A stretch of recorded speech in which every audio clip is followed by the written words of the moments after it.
But let me actually see where I even left off last time.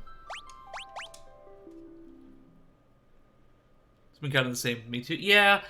So what was that thing that you were doing, Big? The step is something I've been putting off for 3 months. I'm kind of curious on what that is. Because there's a lot of things I've been putting off for a long time. Specifically the editing thing. So I've got to go back into the town, and according to the walkthrough, I've got to get some meat. Working on some commissions right now, but I'll chat when I can. Hey, no worries, Sarah, as long as you're here. Oh yeah, the shop that I need to go to is over here. No, you're awesome.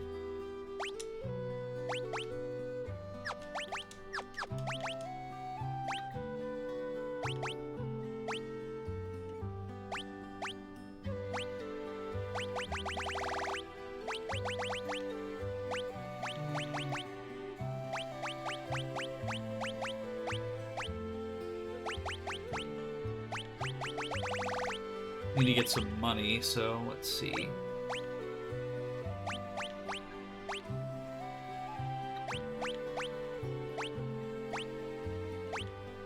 I don't think I'm going to be using the start pendant anytime soon, so I'll go ahead and sell that. Because right now I need to get the dried meat. There's also a gentleman, like a soldier, in the town that I visited last time, but there's a side quest apparently with him, so I'm gonna check on him real quick. Because I also don't remember where he... Okay, this is where he is.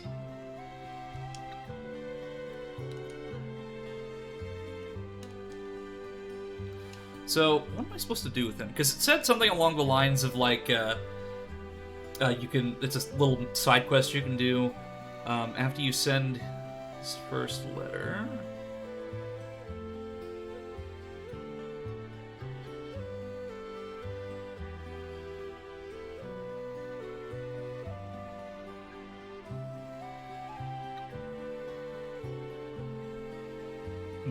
I don't know. I'm cleaning up graphics cards and testing them before I sell them. It's tedious, and I'm putting it off forever because of depression, because it's causing a lot of executive dysfunction. I feel that. Like, that's probably the biggest roadblock with my martial arts training. It's just like, my martial arts classes are on Saturdays in the morning, but I've just been, like, I've been having so much trouble with my sleeping that I tend to oversleep way too much, so I end up sleeping through my classes, and that's kind of been my struggle, and I'm gonna do my damnedest to actually make it this coming Saturday. But it's a, you know, it's a challenge, but I'm doing the best I can.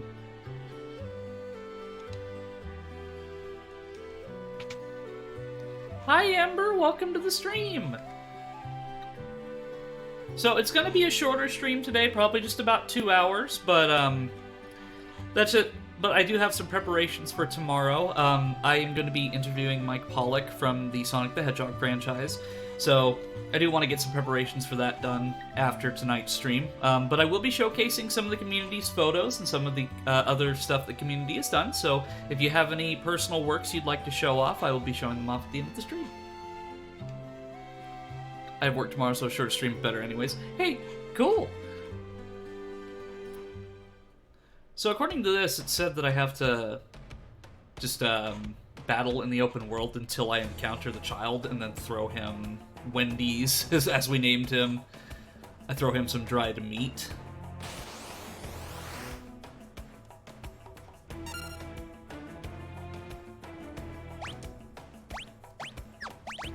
Oh yeah, that's right.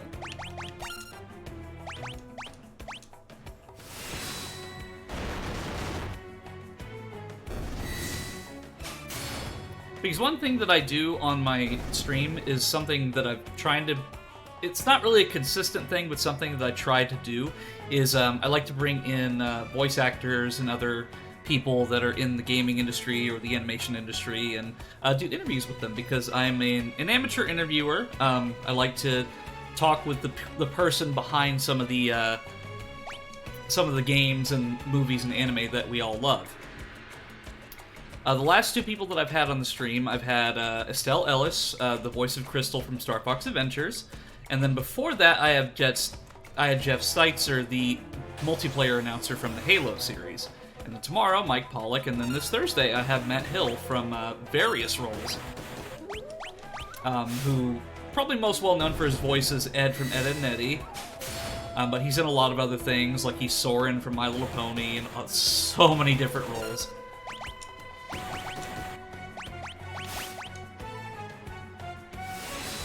Ah shit, Colonel Sanders is poisoned.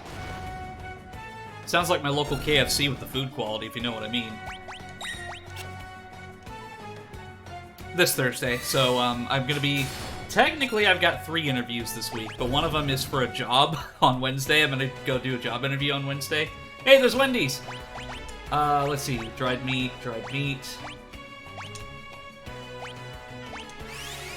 Here, take the meat, child.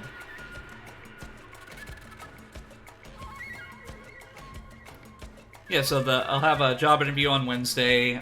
Tomorrow is the interview with Mike Pollock, and then on Thursday, it will be a co-interview with Prismatic Blaze to interview Matt Hill. And that's going to be a lot of fun, but Zoom is just awful to set up on stream. Me and Blaze spent like maybe 2.5 hours just trying to figure it out. And we seem to have gotten it to work, but at the same time, it's just... it makes me wish the Discord was a little more like accepted in the professional field, because it's just so complicated to use Zoom and, oh, gosh forbid, Skype. Yeah, I really hope I get it, because it's for a director's, it's called technical media operator, but that's just fancy terms for a director, because I got in contact with the other local news station in my area, and they seem to be interested, because I saw my interviews that I did on this stream, and are interested in hiring me, so hopefully I get that job, and I can escape retail. What a peculiar child. I am Colonel Sanders, and this is Sir Big, the brother of Burger King. You big. Okay, now we're getting into caveman speak. Having gone through 2 of them myself, I can say that 50% of job interviews are pretty good. Yeah, I think it's just getting the initial interview is the challenge, because once you actually get to talk to somebody physically, especially if it's a physical interview, like, you're gonna have more of a chance of actually getting it. But hey, like, that was kind of like a way that I was able to get the interviews with these voice actors entirely, was because it's my portfolio, and I can use that for potential businesses. Sorry, all gone.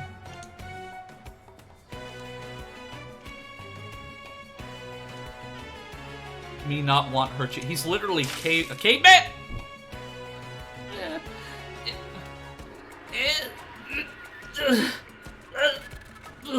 It's jammed into my skull. Ah! Yeah, thank you. But because that was also technically a hydrate, I will take a drink, too. I've got a cream soda.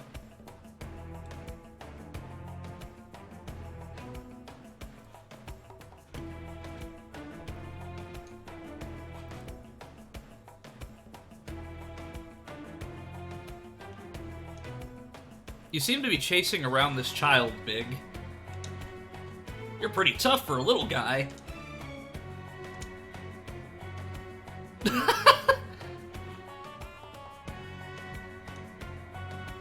See, that's what I love about this game, is it just has so much charm to it. Like, Final Fantasy 15 had, like, its moments, but this game just has a lot of charm.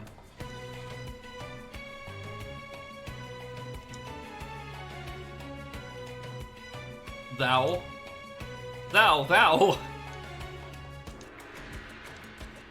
You angry? Colonel Sanders, you angry me?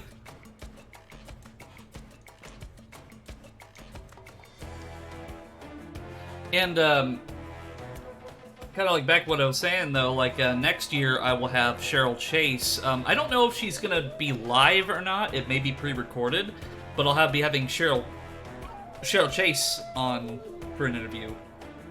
And she is the voice of Angelica from Rugrats, the original series and the reboot.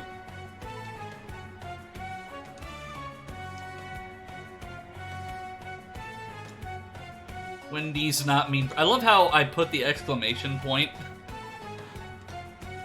Water under the bridge. Let us not dwell on such things. Sir Wendy's, I have a feeling we will get along quite well. Will thou join us? Oh, Wendy's give you present.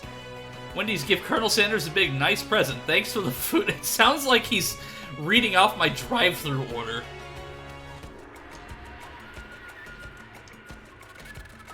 Wendy's treasure. Shiny, shiny, shiny, shiny. How shiny can this junk be? A shiny thing. Tasty's gonna be jealous when he hears about this.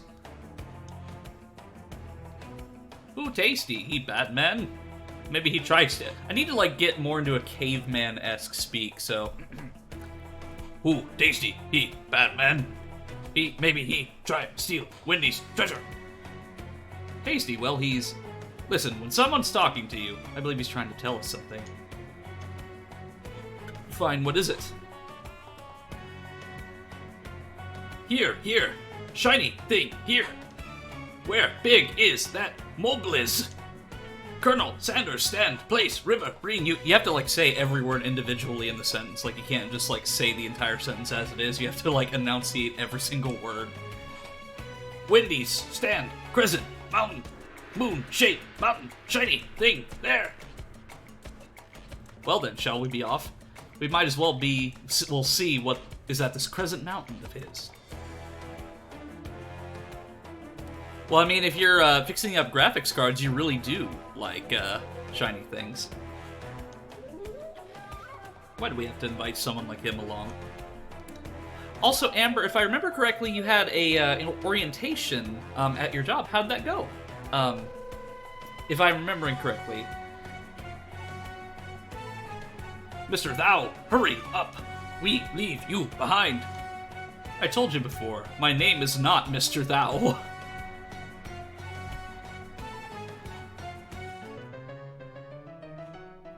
Ooh, we got ourselves some piano.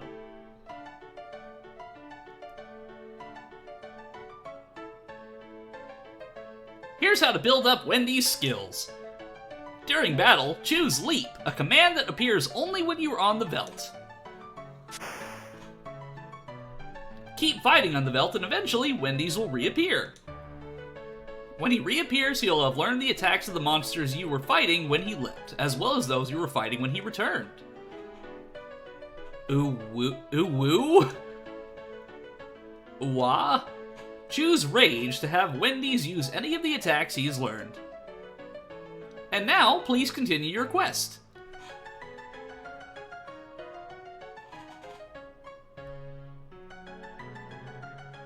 I love how they wiggle their finger at you a little bit. I can't really do that because I don't really have a finger. Like, my entire hand is a finger. It went pretty all white. Oh, all white.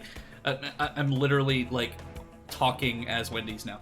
It went pretty alright. It was just 4 hours. It was basically online school. Tomorrow is my first real shift. Well, hey, I wish you the best of luck, because I've done, like, that CBL stuff a lot at different retail jobs that I've had.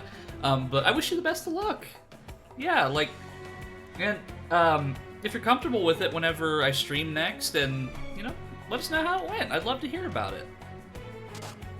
Oh, yeah, that's right. Colonel Sanders is poisoned. I love how his title is Feral Youth. So he's like a wild boy.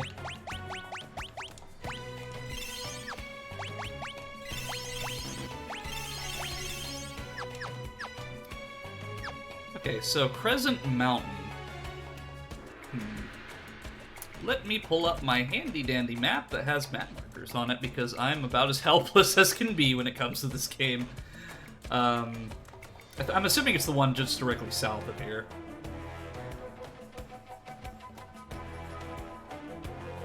Yep, it's the one directly south of here. Feral Youth sounds like a band name. Yeah, it sounds like a punk rock band. Or like a high school garage band. Also, we finished building a new PC, and I can't believe I was just playing games like that for 7 years. Well, hey, that's awesome. Like, I bet, what'd you test it on? Because I bet, like, the first game that I tested my new PC on was Left 4 Dead 2. Because I could only run it at, like, 30 frames per second at the lowest settings for a long time. But then, now, like, with my RTX 3080, like, it's just, like, it's a cakewalk.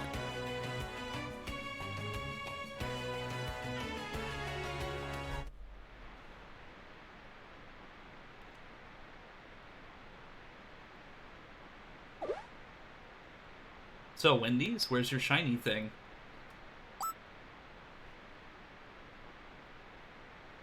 That shiny, shiny thing of Wendy's is in here.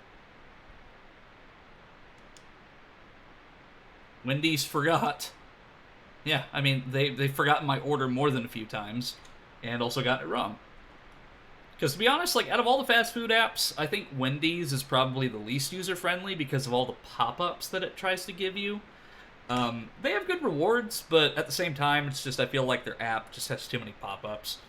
Burger King is good because they're fairly generous. McDonald's is pretty streamlined, but they also, you have a lot of points, but they only let you use one per order. But it's almost recommended to use the app, like, say, if you're ordering McDonald's or something, because you can use, like, the 20% off of every order if it's above, like, $5. So it's, honestly, it's better because you don't spend as much money. Also, apparently, the internet has, like, a gigabyte of download speed, but every device in the house has been too crappy to actually use it, so we never knew until now. Well, hey, now you can use it at the full potential.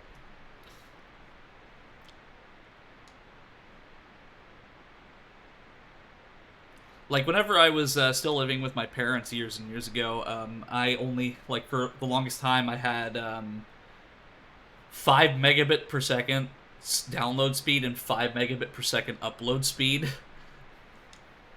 It was a nightmare to work with.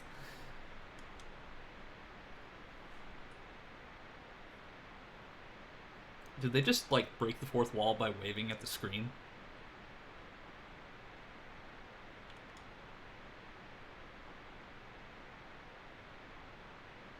What is it, Wendy's? Did you see something? Did little Jimmy fall in a well?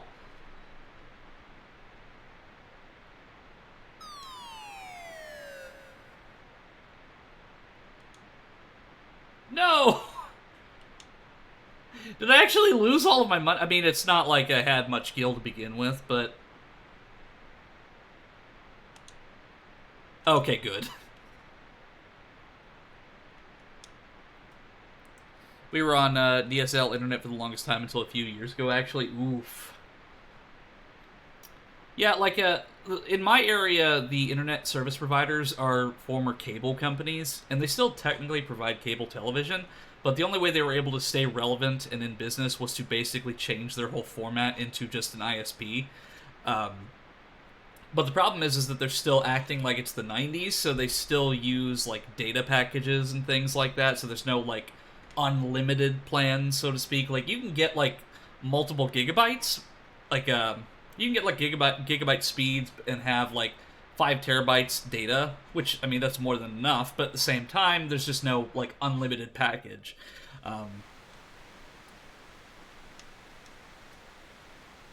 In the original, you actually lose, like, 500 gil there. That's literally, like, all of my gil. Like, yeah, I've got 392 gil. I don't even have 500 gil. Wendy's found order. It's in the giant hole. I think you do normally. Let's find Wendy's treasure. Oh, hey! The shiny treasure. But if you have less than 500, I guess it doesn't take it. See, that's good, at least. I'm glad that I didn't lose my less than 500 gil. Yeah, I'm super poor at this part because I, like, invest so much in healing items, and, like, every time I go to a new town, like, it's like, oh, this is a new weapon, let me buy that, or a new armor, let me get this too. Just thought about a dirty glass bowl. Kind of looks like it would fit over your head. Well, hey, the Holy Grail in Indiana Jones was, like, a really dirty cup. So, I mean, like, don't judge a book by its cover. It might let us breathe under what? Oh, it's like a diving helmet. So that means that we can go off the waterfall here. I mean, judging by Big's skill in the last stream where he literally jumped in the water after an octopus, I don't think we necessarily need the diving helmet. Those rapids look quite rapid, but it's the only way to make it in time to meet up with the others.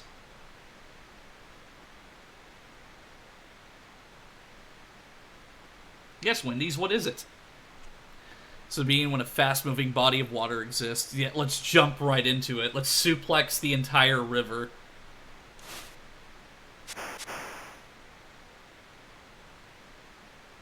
Don't be afraid, Wendy's. Go for the jump. Go for it. There he goes. Seriously, this is the third time he's done it. Right, and I just absolutely loved whenever he... I just loved when he jumped into the water after that octopus boss. It's just like... And now we're completely underwater. Let me move my mouse cursor out of the way.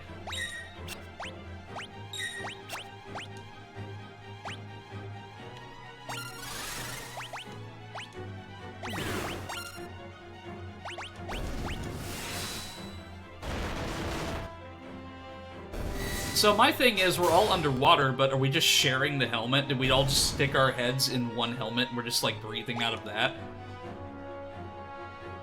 Because it's like, there was just one helmet. There's no way that we're all three breathing underwater. Let's go to the right. Or left. I don't know where we are.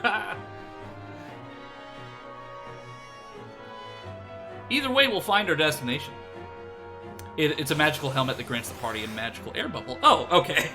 Yeah, because I was thinking, like, we are in a magical world, so that would make sense.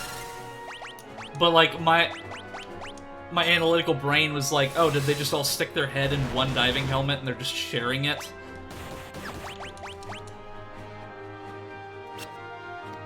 Joined just in time for that Mode 7 magic. Hi, Tasty! Welcome, welcome!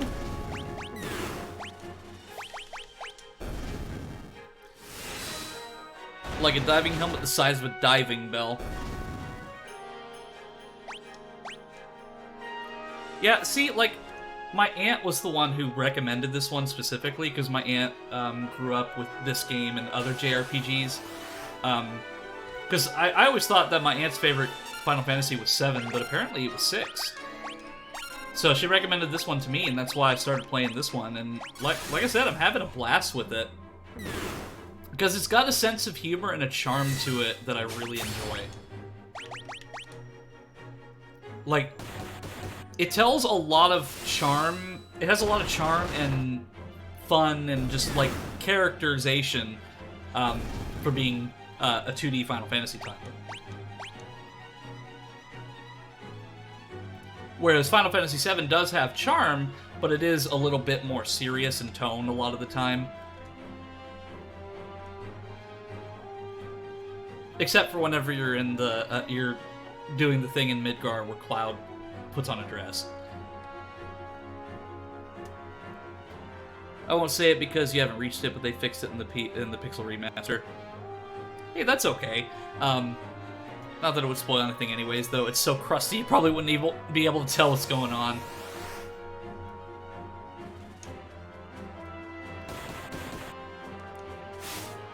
Yeah, like, that is like, Final Fantasy 15, like, it had some self-aware moments, like, whenever it did the whole cup noodle thing. I don't know if any of you in chat remember that specifically, but there was a moment in Final Fantasy 15 where it was literally just an advertisement for cup noodle, and the voice actors knew it. It's like, what's your favorite ingredient? Cup noodles are so delicious. And there was, like, charming moments like that, but then in this game, it's just, like, it's charming moment after charming moment. It's like, it's just so fun. Yeah, the Cup Noodle quest was fantastic.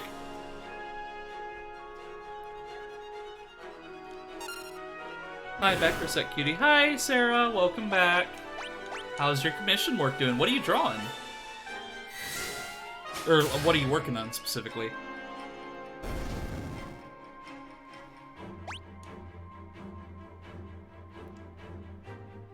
It's a schedule for a streamer. Ah, I see. Yeah, so Basilberry, my mod, is the one who made all of my artwork and all of my graphics for the channel. So if you ever need some work done for whatever you're working on, Sarah is the gal to go to. And she's also one of my closest friends, too. Here, what's my health looking at? Okay, my health's pretty okay for now.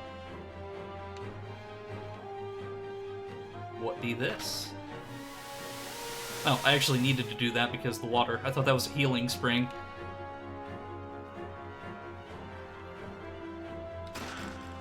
A green beret? Like, I literally...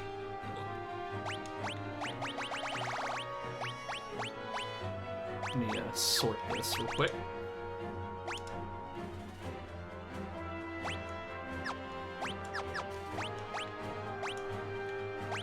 Okay.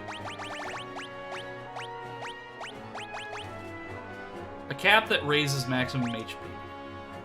Nice. But is it any good, I wonder?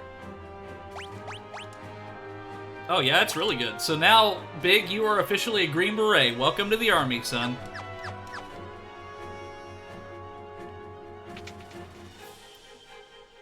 They're great! I'm gonna BRB and take a quick shower. You should too, Eno. Does that mean you're gonna throw a bucket on my head? Ah! Yeah.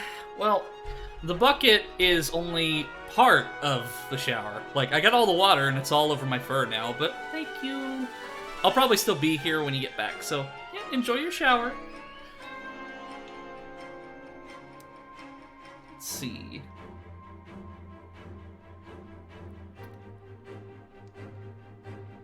The bucket was made of soap. Soap bucket. It's soap nice to meet you. Hey! Yeah, that was a terrible pun. I should be ashamed. A literal Green Beret. Yeah.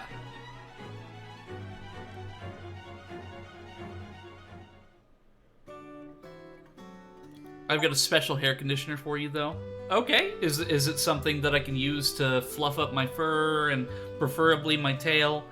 Because if so, I'd love to take some. I mean, like, keeping my fur this smooth takes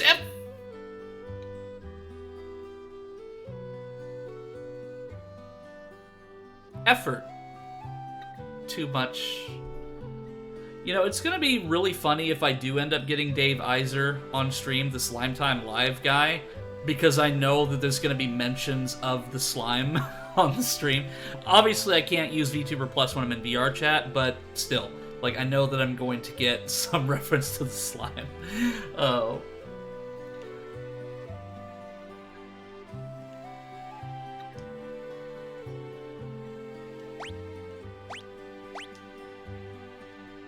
Oh, where are we?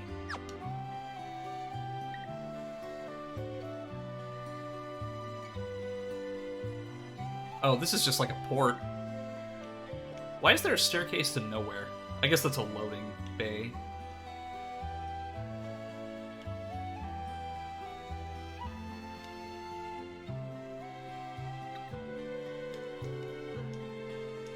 I'm shopping for imported goods.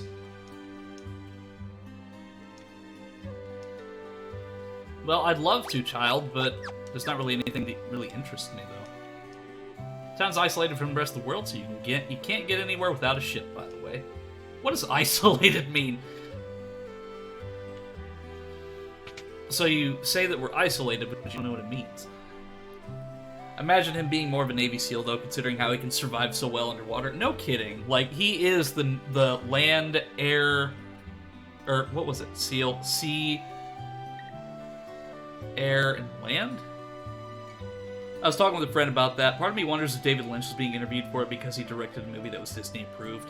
Probably, and I think that maybe, like, David Lynch was just like somebody, like, added that after the fact, because it really feels a little suspicious that David Lynch would be on Slime Time Live, because, like, that was a segment that was kind of its own show, like, during the commercial breaks after, like, Rugrats or something along those lines, or, like, The Fairly Odd Parents. See Aaron Land. Yeah, I couldn't remember the greatest song in the world. This is just a tribute. No, that strange man lives in a little cabin. I helped him deliver his son 13 years ago. It was a problem birth. The mother didn't survive. The man couldn't handle the loss. Went loony, he did. Thought his baby was some kind of monster and threw it out. Poor little thing, never had a chance. Hey, you handsome young thing. Why don't you come have a drink with me?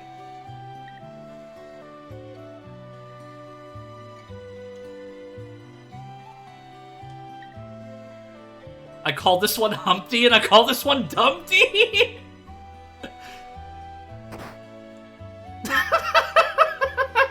Humpty Dumpty? You're being too thin-skinned. Thou art unaffected by these. What the fuck?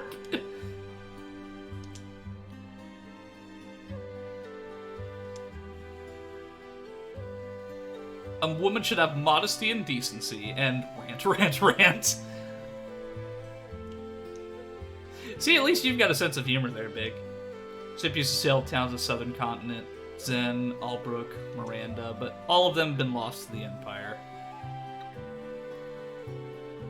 It wouldn't be surprised me if it was all made up, but I want to believe. Yeah, and that's the thing that I'll ask if I do get Dave Weiser for an interview. I think I might set up a meeting with him today after, Current poll. How cute is Eno? Can I vote in my own poll? But what kind of, like, measurement is this? Is, like, 1 the best, or is 5, like, is it a... I guess it's 5, but... I mean, it's kind of biased if I vote in my own poll. Okay, I was gonna say...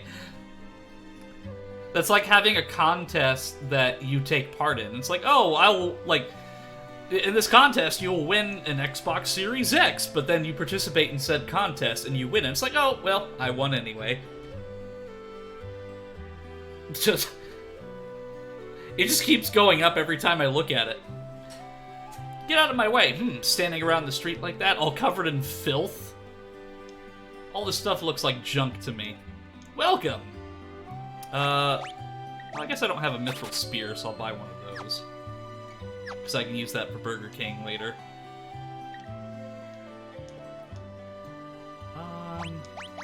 Buy a couple potions.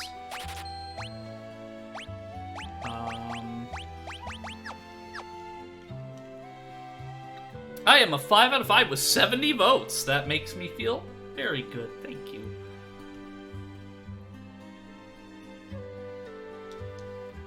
A rock slide has blocked the route that leads north along the coast. Is this a hotel? Sure, why not? I think all of us have earned a rest with the Bitcoin beds, because you can't tell me that that doesn't look like the symbol for Bitcoin. I mean, just look at that. That looks like the symbol for Bitcoin. I know it's just like for bed, but just the way that the pixel is, it kind of looks like that. Bitcoin beds. I wouldn't trust those beds if that was what it was. It's like cryptocurrency beds.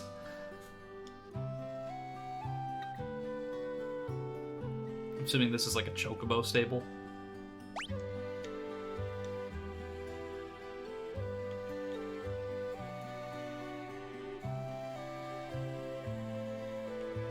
Okay, there's nothing over here. Because it said that there's a rock slide that's preventing people from leaving this area, save for a boat.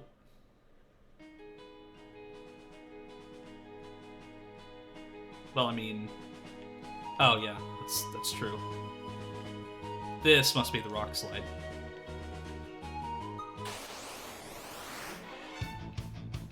Do the pet-friendly inns have Dogecoin beds? Thank you for the petties.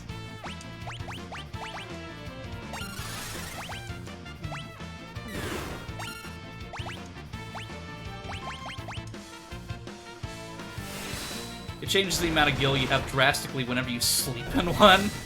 So it's like, it's almost like, whenever I played Pokemon Emerald, I went to the slot machines with Kara, and we didn't even care what kind of money we got, we just hoped that we'd get the Shroomish.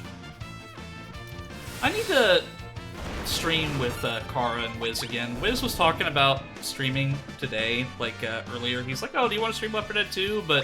And I was gonna hit him up on that, but, I think he's currently streaming Overwatch 2, or he was when I started streaming. No, I didn't want to go out, I wanted to go back in. And then occasionally sends you scammy ads. Sounds like Twitter. Or no, actually not Twitter. Well, Twitter does have some scammy advertisements now, but YouTube, especially YouTube, YouTube made that whole big fuss about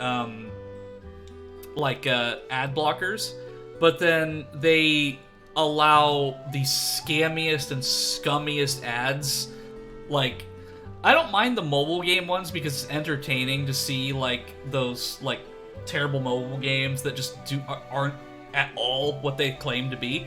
But like I really hate that YouTube allows the like the deep faked Mr. Beast things. Like I saw one with Steve Harvey where it was an AI voice clone of Steve Harvey talking about like some medical credit that you can get from the government, and it's like obviously this is fake.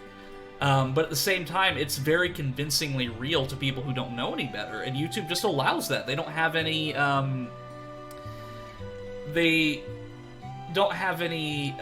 filter or regulation. Like, they just let whoever wants to put ads on their platform put ads on their platform. There's also the Mr. Beast ones, where Mr. Beast is like, click on this link, I'll give you $1,000, and YouTube doesn't do anything about it. Like, to be honest, I have ad block on everything. So, like, even with YouTube, like, I put ad block on Nexus mods. I just don't like ads. Because I had somebody, like, criticize me for having ad block when I was on Nexus mods on a video that I did a long time ago. And it's like, I don't care if it's Nexus mods, I just don't like ads. Dio, welcome! Hi! Worth mentioning the FBI even recommends having an ad blocker, right? Narsh is just a stone's throw away. Oh. Well, I can see what you're into, Dio. Get to cleaning the deck, pretty boy. Well, I mean, I already got sprayed with water a couple times, so, I mean, I guess that's my water bucket for cleaning.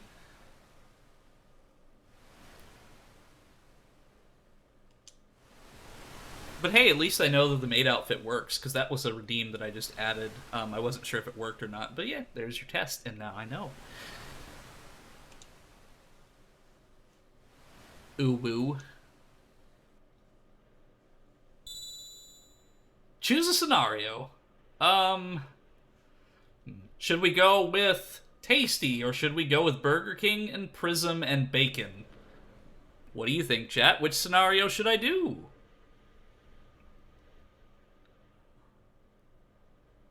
Take one down, pass it around.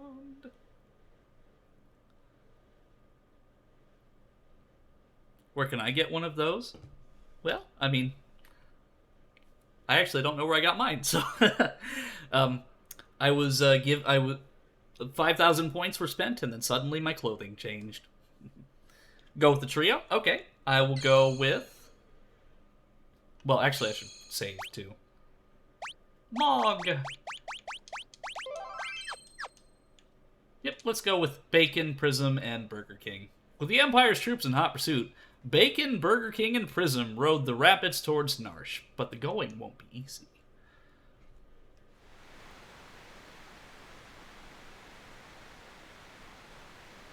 Yeah, so now we're technically going back in time, because we were on this river, and that's how we got separated from Big.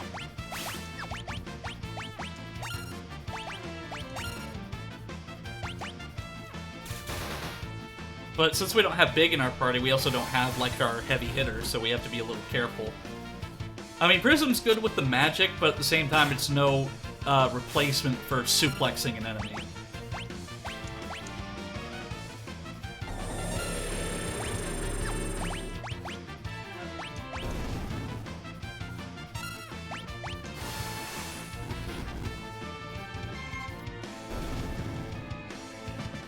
Yeah, I already know what I did today. It wasn't that exciting. Yeah, like, all I did today was I woke up, I went and got my grocery order, and then I watched some JoJo and Bleach with my older brother and my mom. And she had a really rough time with, because we're watching part 4 of JoJo right now, and she had a really rough time with Okuyasu's father's scene. She, like, actually started crying a little bit because of how sad it was.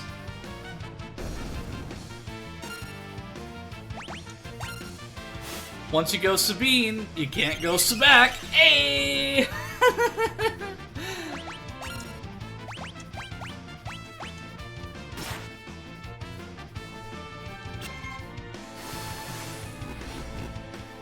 Yeah, I'm just really excited for my mom to see Yoshikage Kira in Part 4. Because Part 4 is my favorite JoJo part, not just because I'm a big fan of David Bowie, but just because I really like Kira as a character. Because like Part 4 doesn't have like all these like crazy stakes that the other parts did, like the world's not gonna end, but like there's still like this inherent danger, and that's what I really like about it.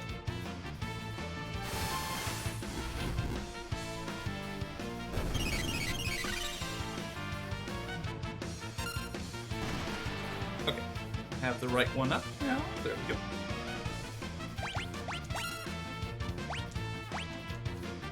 We've got the sunglasses again.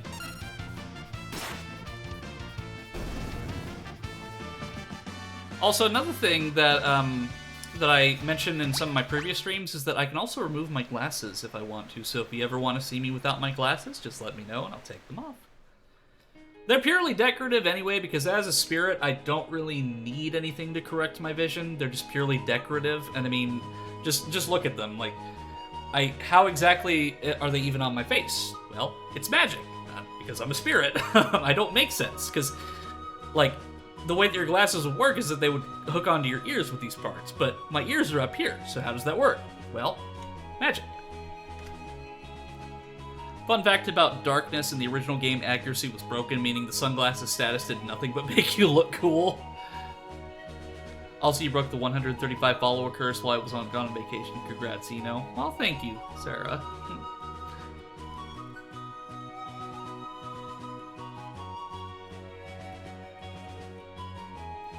So we're supposed to go back to Narsh, so... Ah!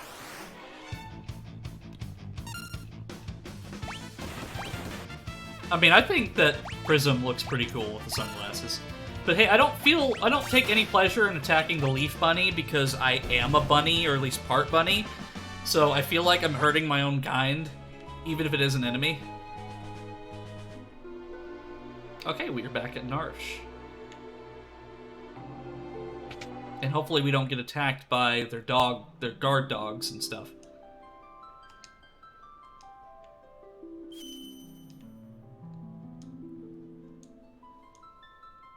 Okay, so this is just the Adventurer School. Don't really need anything there.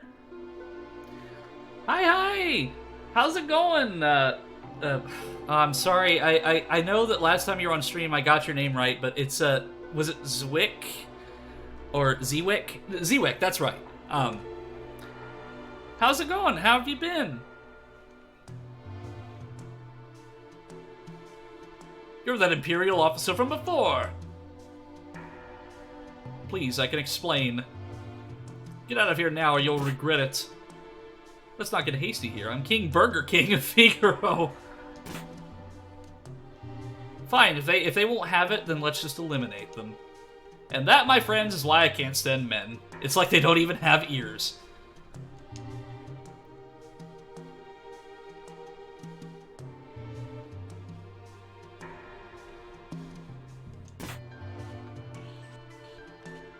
No, we have the capability to take them on, but then again, I don't want to. It's better to not go into a war with an entire city. Been doing all right. How have you been? In your life treating you all right? So far, I have an interview with Mike Pollock, the voice of Dr. Eggman from the Sonic the Hedgehog franchise tomorrow. In the afternoon, and then on Thursday I have another interview on stream with Matt Hill, the voice of Ed from Ed, Edd n Eddy, on Thursday. So I've got quite a few things lined up this week, so it's going to be pretty exciting for everybody. Oh, thank you for the subscription, Amber! That means a lot. Thank you so much. I really need to, I really want to add some more unique graphics to that, because like I just kind of like the Xbox subscription was really the only thing that I could think of. So, now that obviously I can't go forward there, let's see what else that I have to do.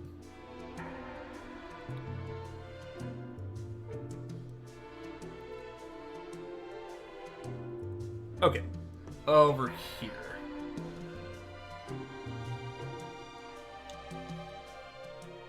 When Tasty first rescued me, we came out of the mines right around here. He fiddled with something. Yes, he told me, twist this stone like so. Oh, Big, thank you! Thank you for the subscription, it means so much to me.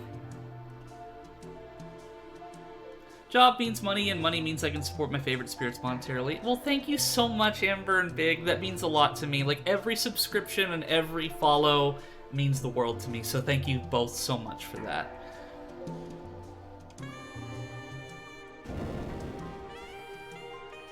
Yeah, which is, the hype train is close. Sub, gift, hype, trap, or use bits down to start a hype train.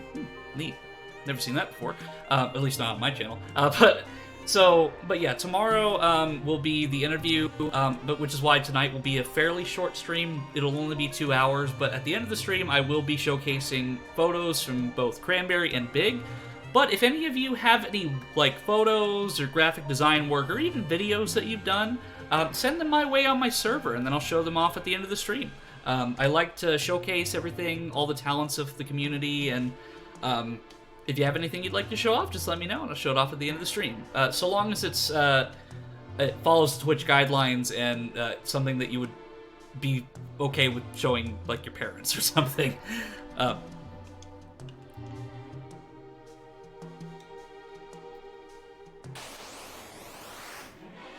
A were-rat.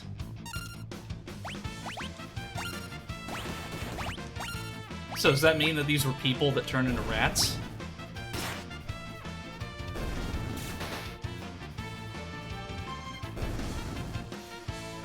I mean, I've heard of werecats, I've heard of were-dragons and werewolves, but were-rats is a new one to me.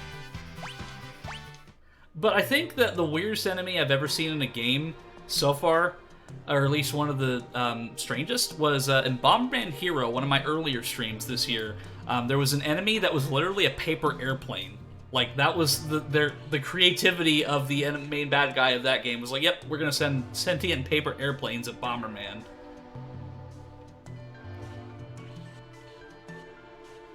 Ooh, that's a big, like, that's a really big head pat, but much appreciated. I think it's just because I forgot to change the size of it, but... Oh crap, I forgot if I took my estrogen today and now I'm paranoid, like I'm pretty sure I did, but I don't know. Yeah, I feel that. I put reminders on my phone to, like, take certain medications, but I just completely forget. So now I just take most of my meds before I go to bed, so that's my reminder. Like, if I'm going to bed, that's when I take them.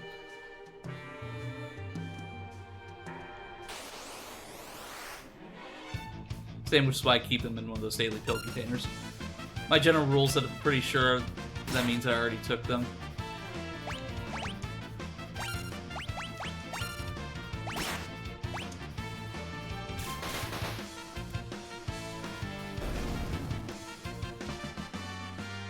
Yeah, and, like, I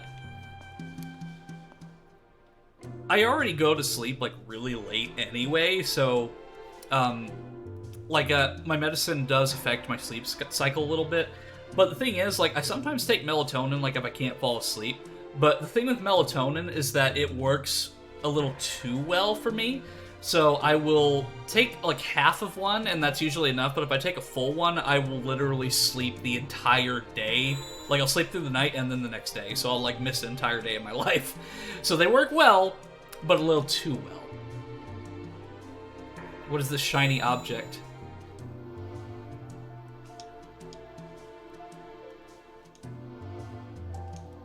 Oh, I see. So it's like a maze. I don't know exactly what path it went. Yep, there we go. Dark side. Well, at least it doesn't throw me out of the cave. That was my concern, was that if I got captured, I'd get thrown out of the cave.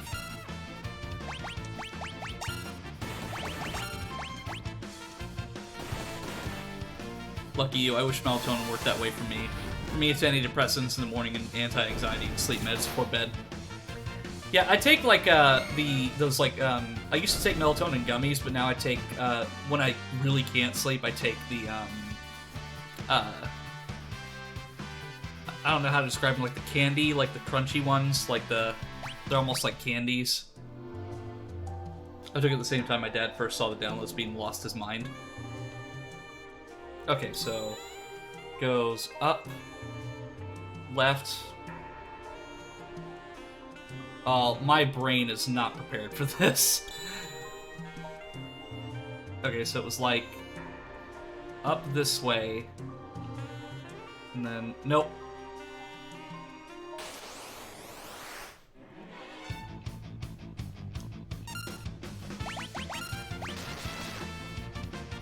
See, like, my memorization skills are not great, so I'm gonna have to, like, physically draw a map on, like, my phone or something.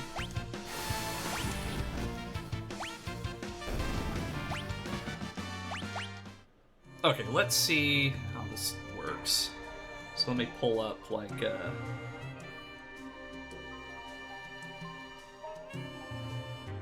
me just pull up, like, a random picture on my phone, and then I'll draw on that. Okay. Zoom in a little bit. Okay, so it's...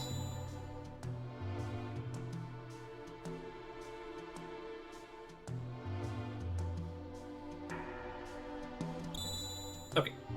I think I've got it. I think so.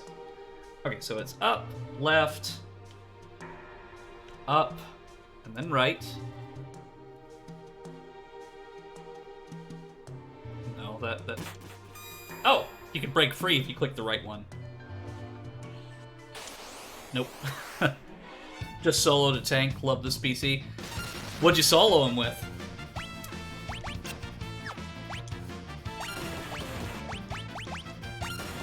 See, it took me years to get the achievement for, what was it?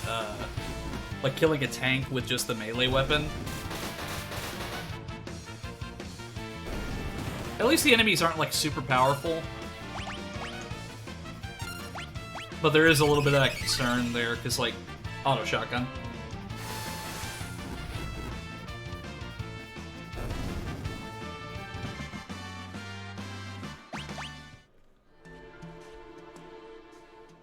Okay, let's see what I did wrong here. So it's up, left. Okay, so I go right there. Okay. So that was my problem.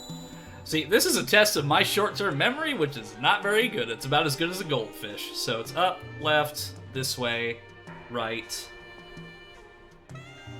up, that way, down, this way, up, no! And, oof, up, left, no! Almost there, come on. No! I was there! It's okay though, because I mean, it's not like it's unfair, it's just that I mess up.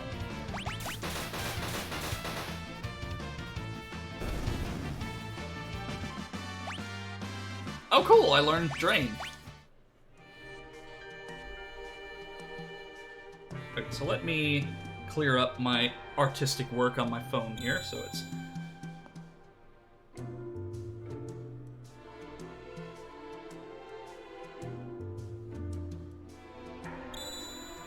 Okay, so it's up, this way, that way, or not.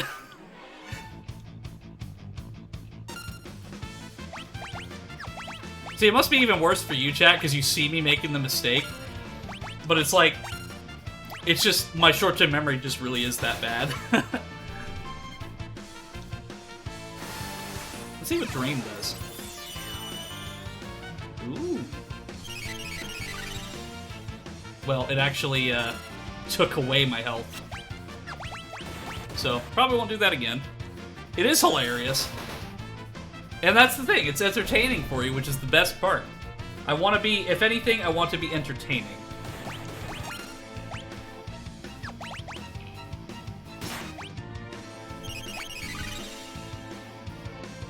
Because it's so simple, it's a very simple puzzle, it's just that my short-term memory is, as I said, about as good as a goldfish, if not worse. But I'm also getting items from this, which is good, so... So let's do this again! So it's up, left, that way, that way, that way, that way, down, up, okay. and I've already forgotten. So it's up, this way, and then that way. No! I think I might just get like a physical piece of paper and then draw this. Like, it's so simple, but like my phone, like it had it for a second and then it just got rid of it.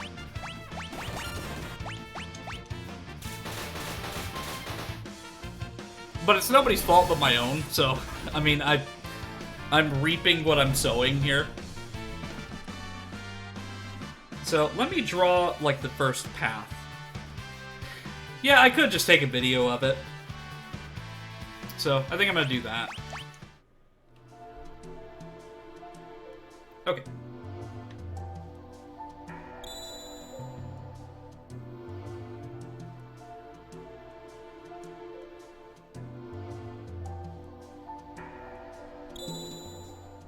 When you can't trust your own memory, trust your phone. Okay. So it's up this way, up this way, down that way, down that way, up this way, and then up. There we go. Ha-ha! The power of technology has lit the way for my path, I guess. My phone exists so we don't need to remember things anymore, right? But hey, I did get a lot of XP, and I learned Drain on Prism. And I think it's never really a bad thing if I do random encounters like that, because the more that I do, the stronger that I get, and the more things that I unlock, the more items that I get, and makes it much easier to progress later.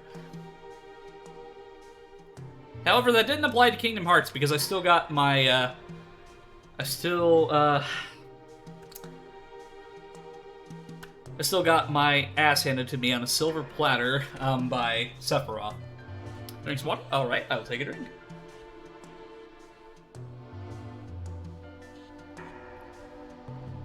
Also try not to swear as much anymore.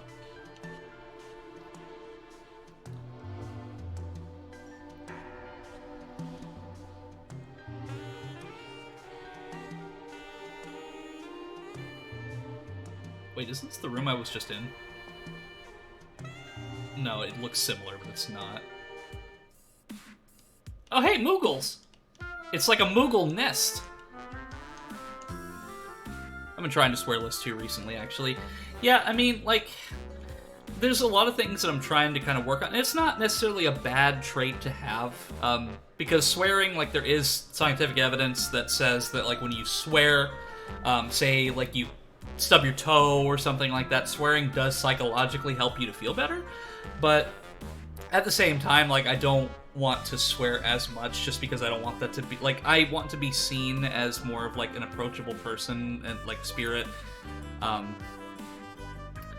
But it's also, I try not to say like or as much anymore, because I do want to do some acting at some point, and I really want to remove the filler words from my vocabulary. Hi, Cranberry! Welcome, welcome! So at the end of the stream, I will be showcasing your photo chain, so stick around. Same thing with Big's solar eclipse photos, so, and that goes for anyone else in the chat. If you're not part of my Discord server, there is a link on the main page of my Twitch stream, and if you want to showcase anything that you've worked on recently, so whether it be graphics work, videos, photos, anything, I will show them at the end of the stream.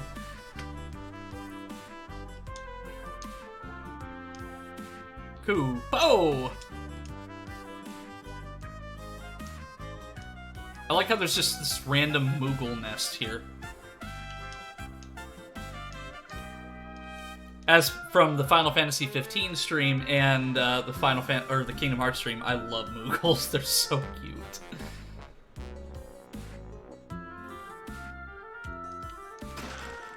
A rune blade. Let's see, what is the rune blade and who can... Well, I'll give that, well... Let me see, what does Burger King have? Oh yeah, I was gonna give him the Mithril Spear. And then I'll give Prism the rune blade. This music is pretty funky, too. You don't have to swear when you stub your toe. Just shout, "Oh, Kupo," and you'll still feel better.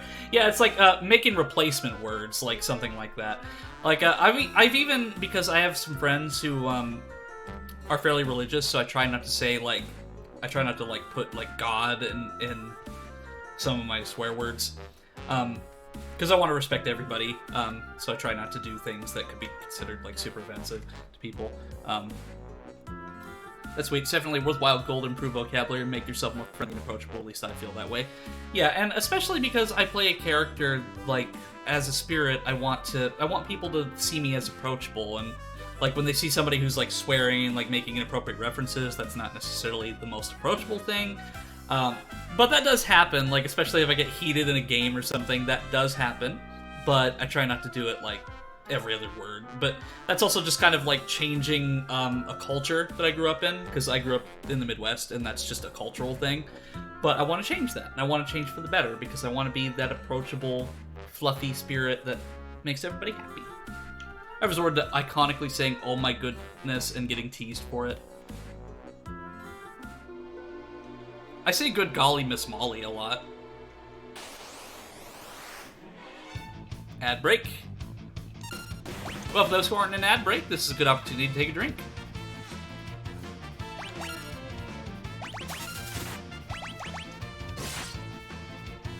Dang, that rune blade is awesome. Progressive Insurance. But is it the flow? Is it Flow though from Progressive Insurance? Because she's been doing that since I was a kid, and she still looks the exact same.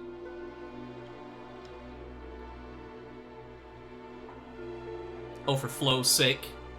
Can hear you again? Hi, Cranberry.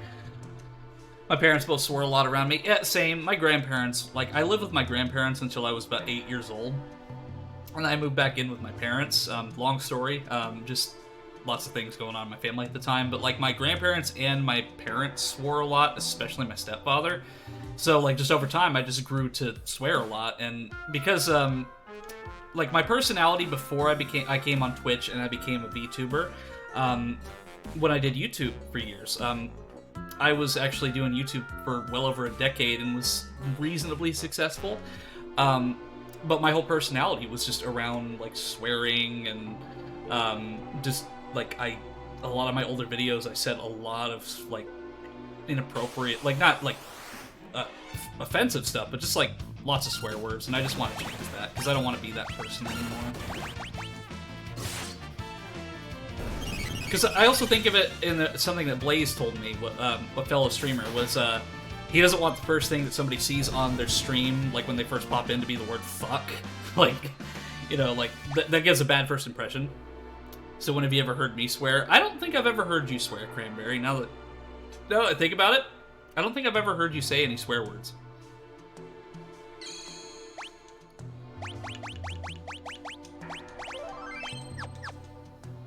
I've heard you say "Great Scott,"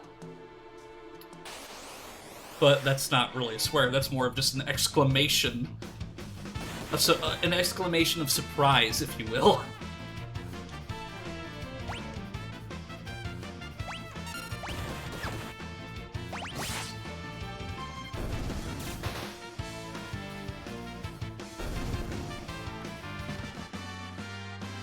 But yeah, I get that thing about first impressions. I've left streams as new to because as soon as I entered, they were screaming obscenities. I'm like, nope.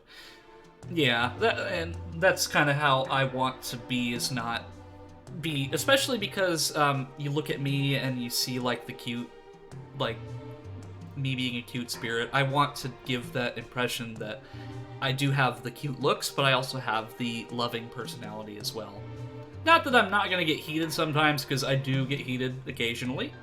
For those who are in Kingdom Hearts, you know that very well. Or the Devil May Cry stream. But, yeah, there are moments where I do get heated, and that just happens. Like, you know, everybody has, like, moments and bad days.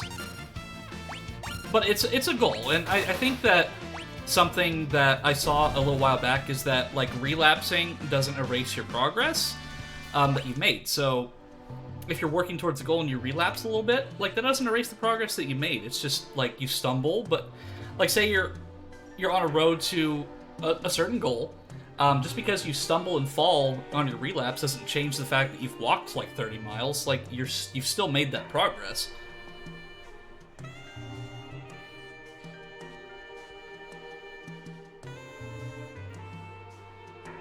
So, oh, we are on the back of a building. Oh, hey, it's that guy from the beginning of the game. Not a fan of those kinds of streamers either, really. Yeah, like, I try to, like, be... That's something that I left YouTube was, like, the reason that I left the original YouTube stuff that I did is because I compromised who I was. I was like, I felt like I was forced to do a certain kind of content, so I left YouTube. I mean, I'm doing YouTube again, but I'm doing it as myself, as Eno, but I left that channel specifically because I felt like I was compromising who I was as a person. I was more businessy. I felt like I couldn't be myself around people on that community because they would have eaten me alive had they learned, like, hey, this is who I actually am. But that's what I love about this community is I can be myself. I can talk to all of you and get to know all of you, and I can be feminine. I can be who I am, and that's what I really love about this and why I appreciate every single one of you. But even if you get heated at the moment, you're still overall kind and friendly person. That's a wonderful thing. Well, thank you so much for that.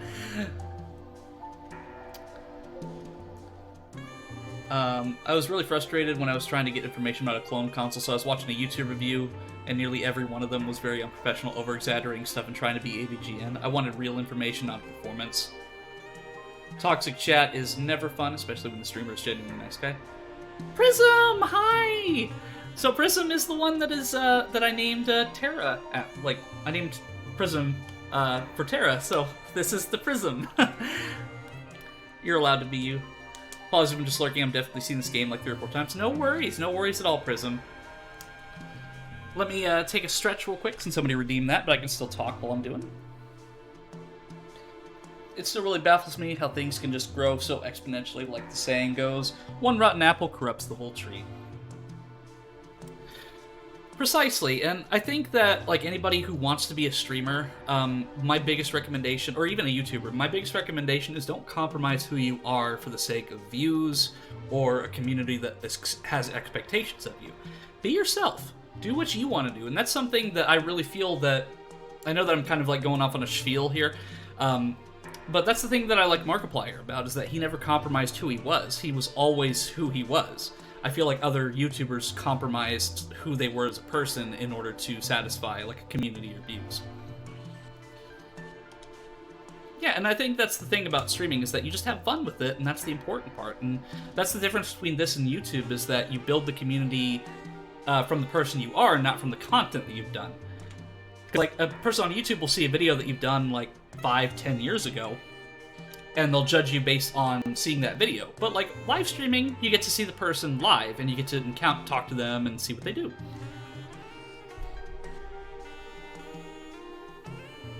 I didn't want to rely on YouTube, but virtually nobody does written reviews anymore. And yeah, and if you do see a written review, it's like on IGN or GameSpot or something. Pick my loadout. So, pick my loadout is if I'm playing, like, sometimes it's for JRPG, sometimes it's for other games like Left 4 Dead or like Team Fortress 2 or something where like there's a loadout that is selectable and you get to pick what I use. But in this case, I don't really have a lot of things available right now, so I don't really have anything that I can pick the loadout for. Yeah, but I love the head pats, thank you. I need to actually change the size of the hand because it's massive on my maid. Make me use the shitty weapons. Aww.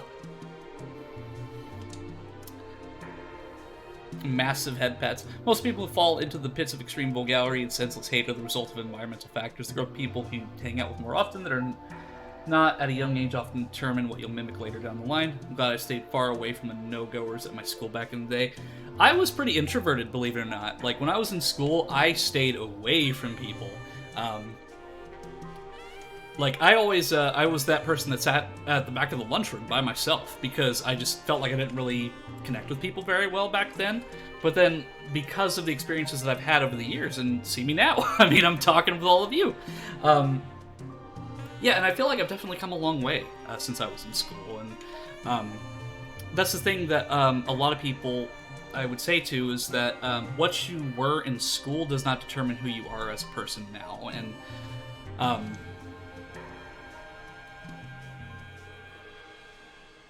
we believe Prism may be able to help us get answers to our questions about the Esper.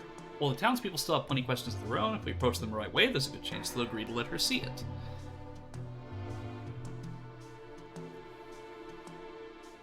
Oh, thank you, Zwick. I'm just really curious what the Esper even is, because I know there's a connection between Prism and the Esper, but I'm not sure exactly what they are just yet. Oh, I guess we get to go to Tasty. Let me go ahead and read the chat real quick. Kind of like the effect YouTube has had on culture. Like my niece, I can't get her to do anything unless a YouTuber or streamer she follows is into it. It's like she's lost all ability to think for herself. She only does whatever influences have made trendy. Or on TikTok, mind you. Like, I thought about getting a TikTok just for my Twitch clips, but that's only for promotional purposes and not really because I enjoy the platform.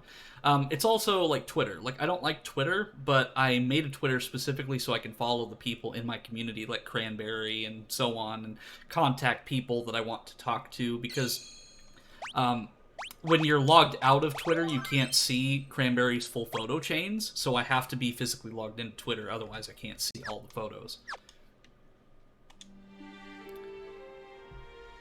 Also, the whole be yourself in a bad community resonates with me quite a bit, though that's got a lot to do with the whole trans girl in a rural religious town thing.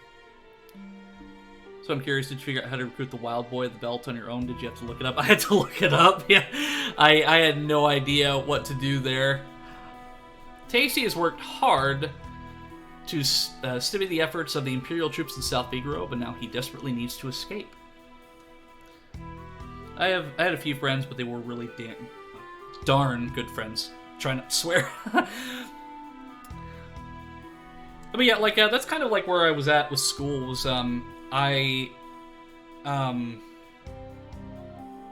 like, most of the people that I wanted to keep in contact with from school, I still talk to. Like Crazy Wolf, for example, who has been on my stream more than a few times.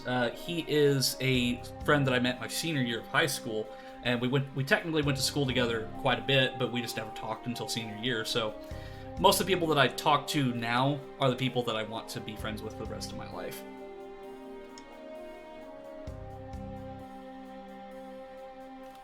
So we're on a stealthy mission.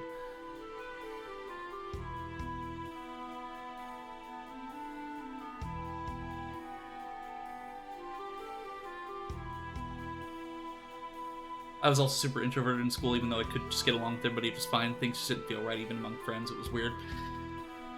Yeah, and like I said, I think when I was in school, I was just severely introverted. Because me growing up in the Midwest, there's a lot of issues with, of course, bullying, and my school district was really terrible about like fixing that problem. Like, and that's a problem that's seen across the United States, is that it's like, oh, we have a zero tolerance policy for bullying, yet they don't do anything about it.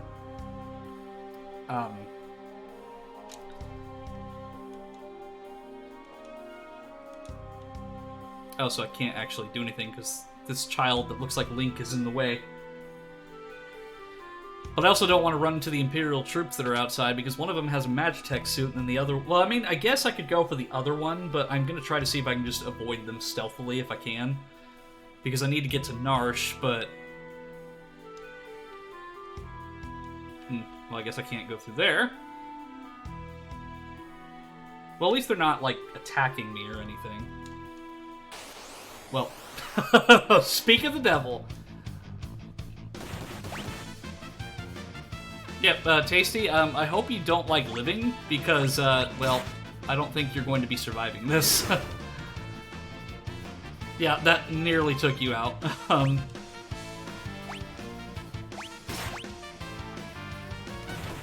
Yep, that was a mistake. Living is overrated. Yeah, so I can't go through there.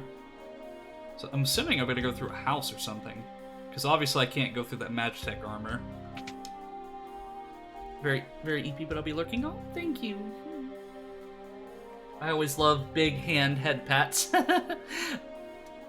I don't know, should I keep the big hand or should I adjust the size? Because I feel like it's a bit ridiculous, but I do want to change it if it's a little too much. Having been homeschooled most of my life, I never experienced that, but I also yearn for people who go deeper on the surface level and have more intimate and relative conversations, something I found to be very rare. Shoutouts to my culinary teacher who did not put up with any of the crap. There were a few people who picked on me, and she shut them down real quick. Oh, hey, no worries. Like, I try to read as much of the chat messages as I can, but also play the game at the same time. So if I missed a chat message, like, don't worry. Like, I'm reading it, also playing it at the same time. But you're all heard. You're all, like, all of you are valid and loved and respected, so... What is a good head pat if not the comical size? Yeah, that's true. Plus, it also kind of gives you the impression that I'm a lot smaller than I actually am. You know, child, I would love to be able to go down this house if you weren't standing in front of the staircase.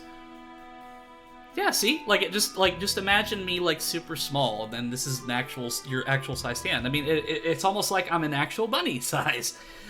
Because there was an idea that I had a little while back to see about making my, making a design, not necessarily for the stream, but just as a picture, like, seeing, like, if I could make myself, like, a quadrupedal version of myself.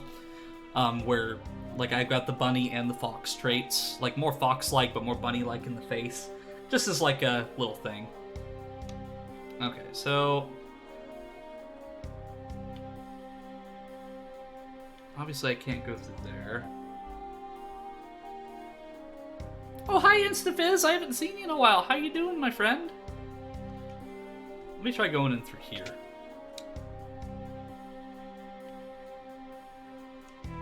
Rich people's homes always have secret passages. You'll just have to search till you find a place where you can feel a draft.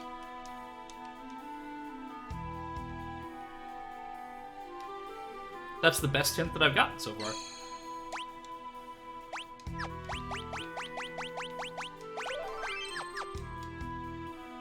Let's see. Well, I mean, there's a save point here, but... I'm gonna keep looking, because maybe in the other house that I was in, there was a secret passage that I just wasn't aware of.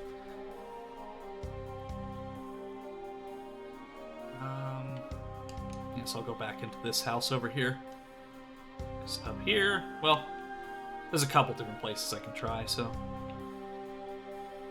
Because this is like the inn or whatever.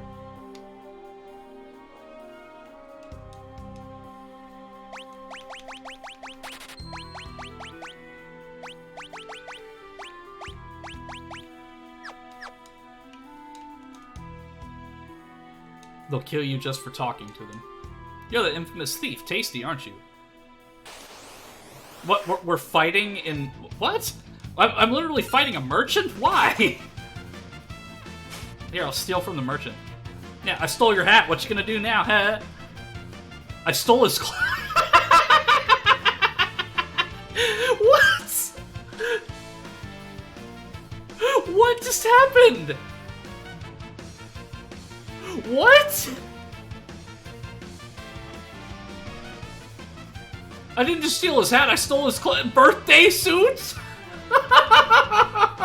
Oh, this game just gets better and better. Oh, we embarrassed him and he crumbled to dust. But he still has his clothes on, so I guess we now have a disguise. Oh dear.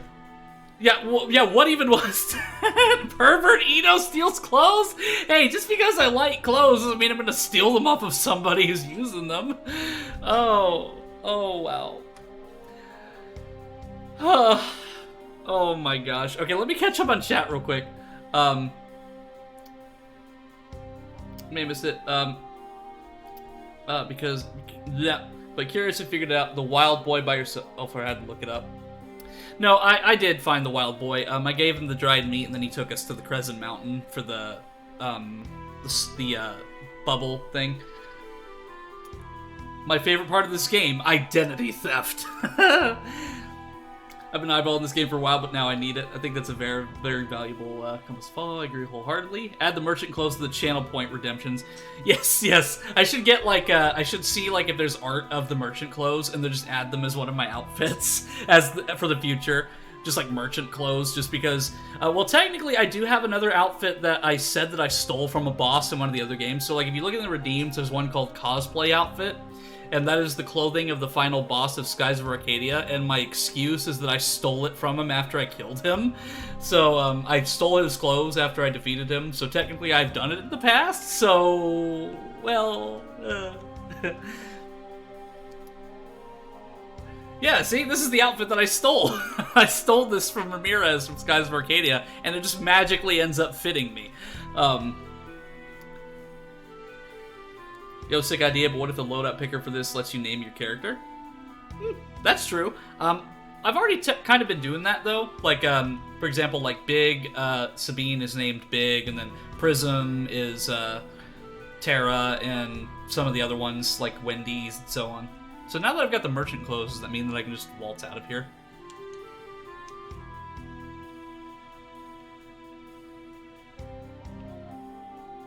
Hydro again. I will take a drink. Yeah, after that laughing fit, I'm definitely going to need it. But I've been told by multiple chat members that this is their favorite outfit of mine. Wait, you're still... like, I still have to battle this thing? I'm just but a lowly merchant. I don't mean any harm.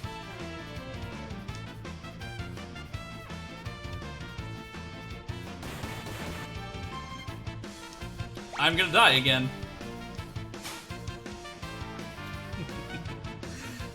It's okay though, because I learned from my mistakes. Though I'm assuming that I have to go, like, because they said, like, the rich person's house had, like, a draft in it, so I'm assuming that that's where I have to go. Because I don't think I'll be able to take on this Magitech armor by myself, because, yeah, see, it insta-killed me. Does it mean I get the next one from actual redemption earlier? Absolutely! Oh, then there goes my merchant clothes. But yeah, absolutely. So for the next redeem, you will get to name the next character, Amber. You'll never believe how cheap the outfit I stole was. Well, I have to steal it again. So not only, like, he got his clothes back just for me to steal them again.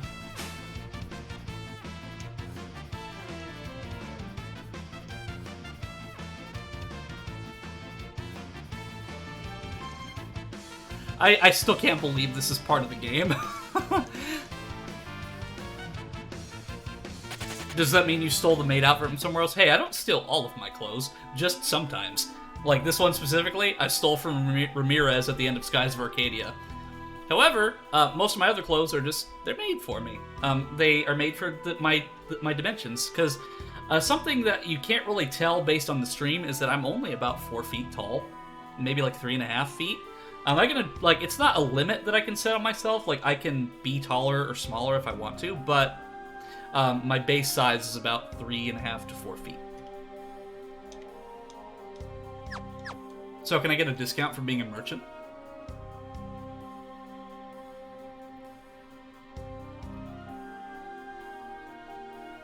So I can't go that way. So let me go back to that other, like, the house that the kid was in. I think it was this one.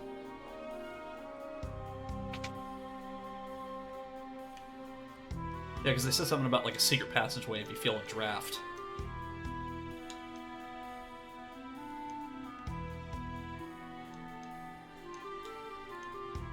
These side scenarios in general is one of my favorite parts of the game. Funny moments are very common in the game. For some reason, they just pack so much good stuff into these.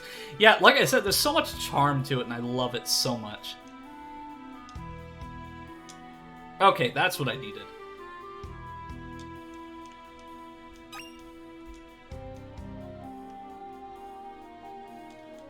No, child, I am but a humble treasure hunter who stole the merchant's clothes.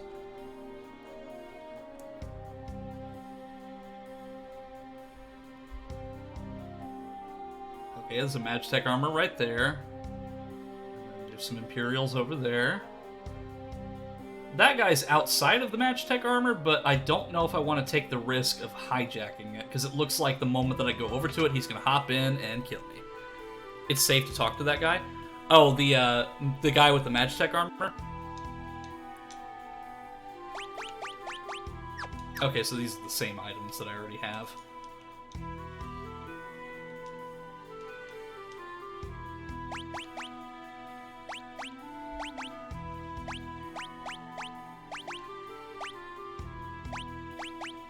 Sure, I'll take a great sword. The soldier not actually in the armor, it's safe to talk to him. Just don't talk to people that are in the armor. Yeah, it's like, for an occupation force of the Imperial Army, they're not really doing a good job of occupying if they're just killing, like, people. Like, it's like, oh, this merchant guy? Well, no, we gotta kill him. I'm not buying anything. No, I also can't steal his armor either.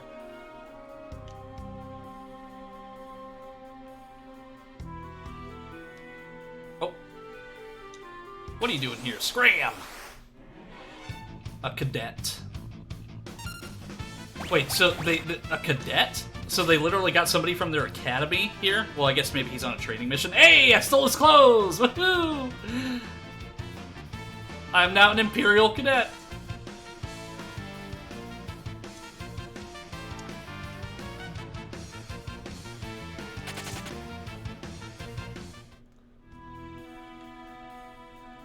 So now that I'm in cadet's armor, that means that I technically should be able to leave?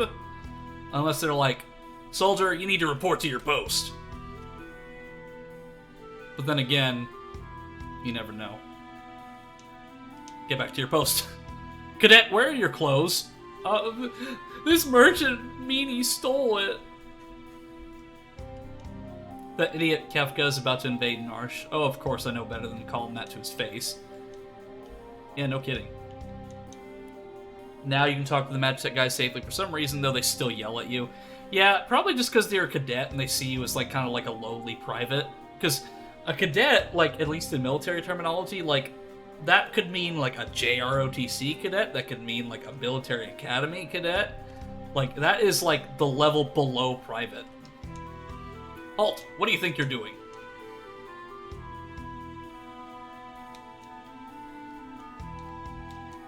A detachment should be making its way towards Narsh as we speak. We'll be linking up with them soon. Neat. This town's under Imperial occupation. I like how they all say the same thing in unison. It's like, I bet you this guy's gonna say the same thing. Oh, no. Hey, another cadet. Get back to your post. We're literally the same rank. You can't pull that on me.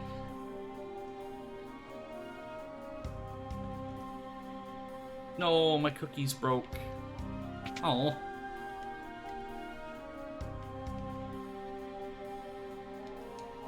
Seems our famous Lady General turned traitor. I heard they have her locked up somewhere in this town. Oh no, I'm late for my shift guarding the underground passage to the mansion. Yeah, well thank you for telling me that. I heard there are 2 tunnels beneath the northern mansion. One leads to another house and the other leads out of town. But what about this door up here? What does that do? Cadet, your clothes are clearly too big for you. Big. Whatever, I guess it's fine. Well, hey, that's actually what they do in the army. Like, before, like, they usually will just, like, take one look at you, and then they'll just toss whatever size they think is appropriate for you. And that's usually what they do when you get your first, like, uniform. Like I said in previous streams, I almost joined the army, but I have a lot of friends who are in the military currently who have told me stories. And that's just really what they do in basic combat training. At least that's what they used to do, is they just throw you the size that they think is appropriate for you.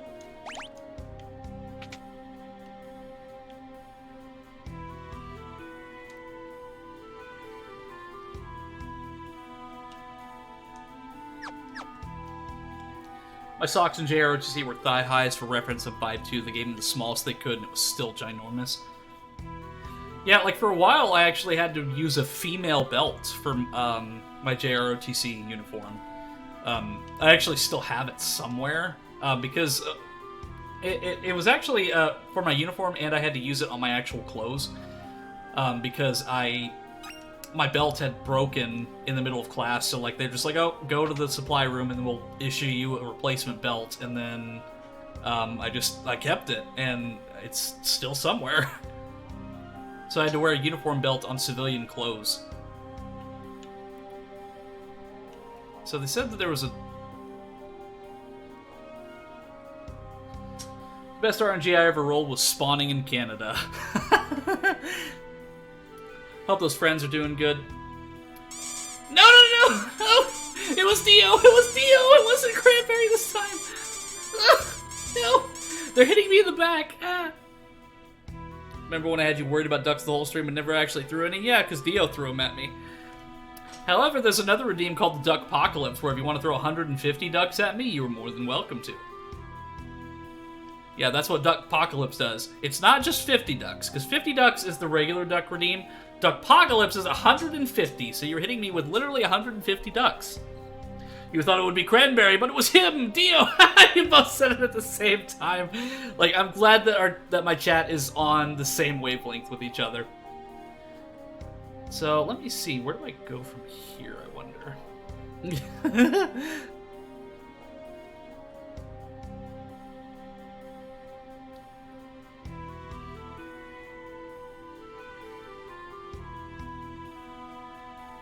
Okay, so I think it was that same place that I was in, like that inn.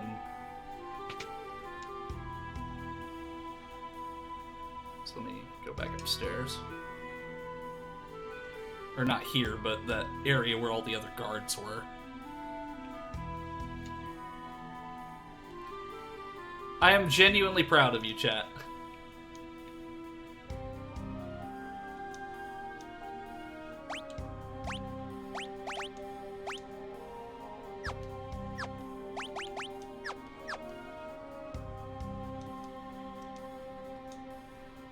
Let's see.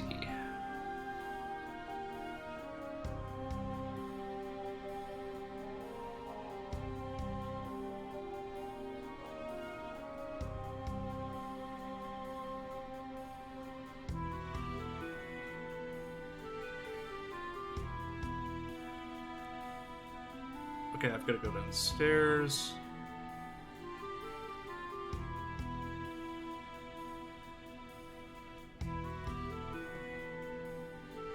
No, he doesn't say anything. Came to steal my cider, did you? You dirty little thief. I'm gonna steal your clothes. I'm gonna steal your clothes. Couldn't steal.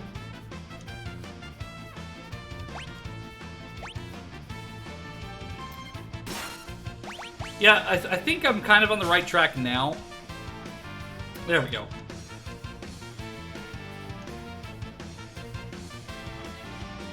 They're a little tight, but the price is right. Chats that share the same vibe, same brain cell have got to be my favorite vibe. Especially, like, Dio, you are a superstar. Like, Dio has been one of my mods and one of my chat members since the beginning. Like, all of you in chat are just awesome. Okay, so now that I've got the cider... oh yeah, there's that old man. The one who was like, oh, did you not deliver the cider? He was in that house.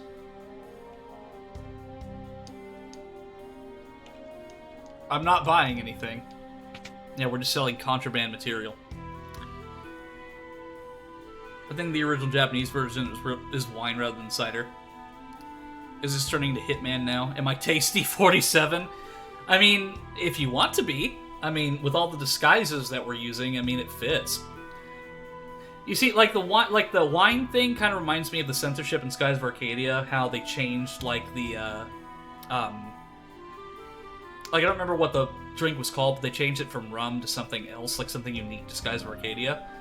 And it was the same thing with, Pokemon Red, Blue, and Yellow. The old man, in, I think it was Viridian City, the one who's, like, on the ground, who's, like, passed out. He's like, oh, I need my coffee! As far as I remember, in the original Japanese release, it was not coffee, he was just blackout drunk in the road, and you needed to get him more alcohol. So let's see, how do I get back over to that area? Oh yeah, through here.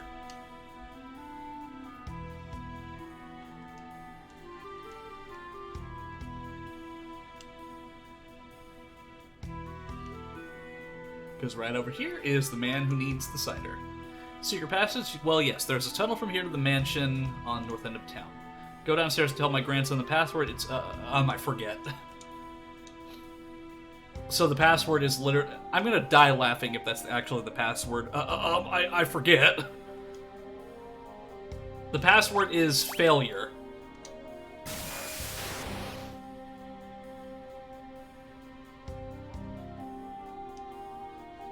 Oh, no! Now I have to go back to square one, damn it. See, that's what I thought. I thought it was literally the password was I forgot. So, well, I mean, now that I know what to do, it's not going to be as difficult. But at the same time, that was a little frustrating. It's like I went through all of that just to get back to the square one. Obliterated for wrong password disease.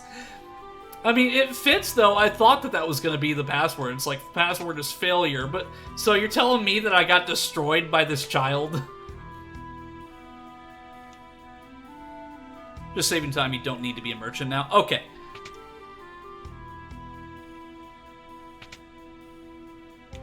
So, does that mean that I can just go down and talk to the kid? Rosebud. Oh. Thank you, Cranberry, because I would have done that entire process over again. A little later, you get some flavor text if you have a costume. So, the only thing left is Rosebud. But, just because I want to, I'm gonna go steal the merchant's clothes. Do I take game suggestions, Eno? If so, what type of games are your favorite?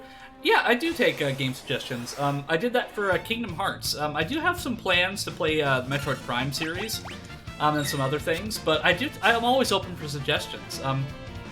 I do love a lot of different kinds of games. The only ones that I'm not really great at are like Five Nights at Freddy's. That's really one that I don't think I'd play. I'd play Security Breach, but not like the actual FNAF titles, just because I'm not really great with jump scares. Because that's mostly like what FNAF is jump scares, but I do love the series. But, yeah, I'm open to really anything, so just like, let me know what you'd like to see me play, and I'll give it a try. You just did Rosebud. You also did Suggested for Yomawari, yep. Oh, Rosebud is the one I tried. So, it's just that last one.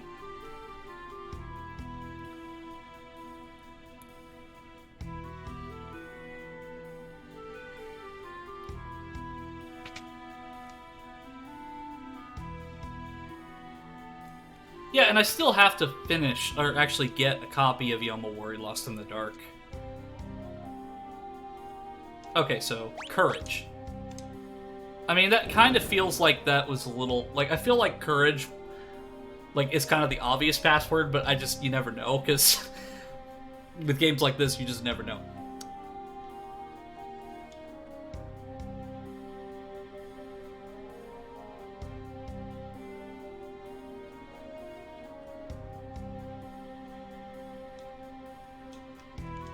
There might be some stuff that I can get in here, too.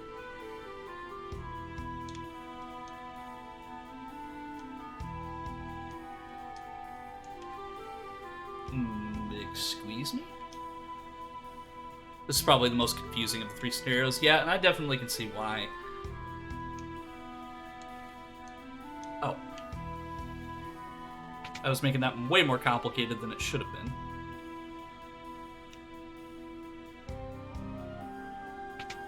Oh, wait, there was something in the crate. Or the barrel, rather. Phoenix down! Glad I went back and got that. The Imperial troops turned the house into their headquarters. Thanks to our inside informant, this town fell without almost no resistance. Thanks to our inside... I swear, they're almost robotic. Like, they say the same thing. It's like, thanks to our informant, we've captured this town with almost no resistance. Why is it called Phoenix Down? Shouldn't it be called Phoenix Up? See, it's funny because I never understood what they meant until I played Final Fantasy 15 and I saw the actual physical phoenix feather. It's like, oh, that's why. Because it's a phoenix feather, because it's a phoenix down. If you were an Imperial costume. Well, the problem is, Cranberry, like, I'd have to go all the way back. But I'll go ahead and do that.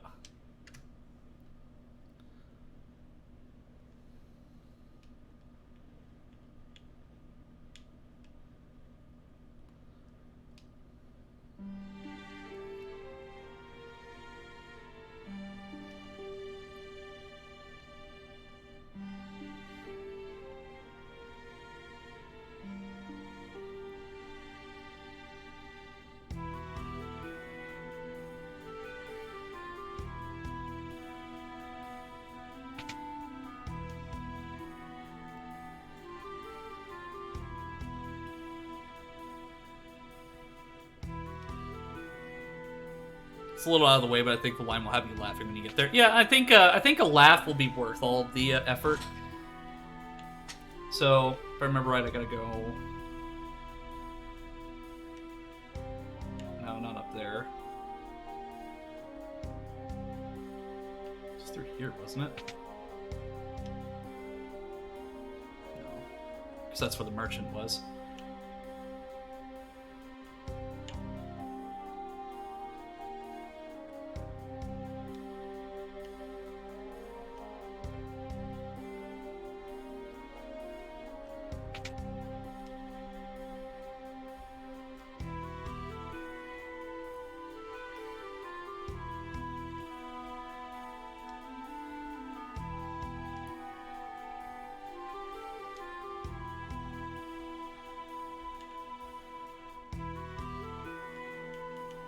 Yeah, I think I've completely lost my way now.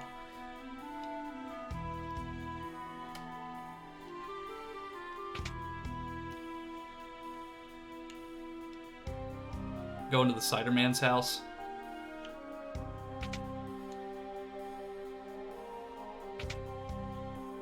Go downstairs and go out the back door.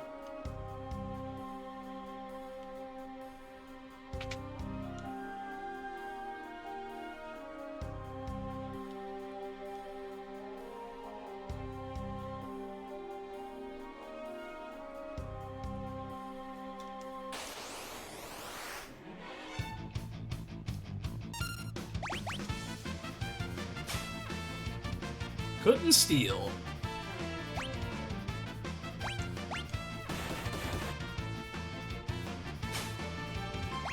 Crystal High Potion and his clothes too. I like how it says and his clothes too.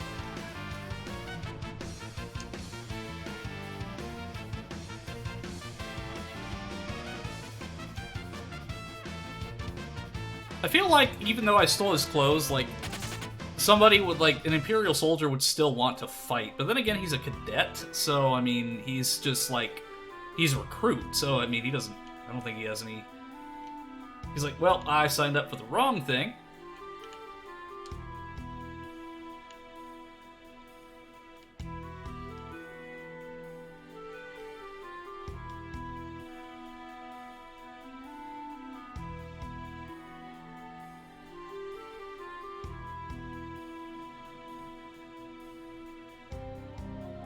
Okay, now we are back where we were, so let's see what happens next. Yeah, plus, like, the lack of music is almost ominous. I bet you they're gonna say something about, like, oh, it's our inside informant. It's like, what? But I also want to check all these buildings. So they said something about, like, a traitor or something. Oh, what have I done? I betrayed my town to the Empire. All I could think of was the money. Well, I mean, considering that you've got a Bitcoin bed with 2 Bitcoins, I think you kind of were asking for it, buddy.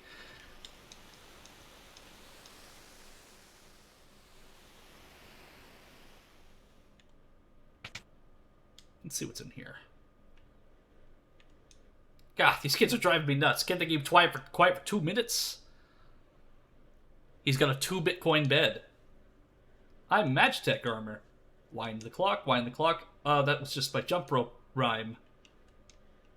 Okay. So, is this a new... So this upstairs area seems like there's not really a lot here. Like I said, the lack of audio here is just almost ominous. Well, I mean, that's really the only way that I can go. Unless I go... Because, like, the front door... Oh. Let me go back outside and check this. Well, that's the only way that I can go. Do you want a hint? Yes, please.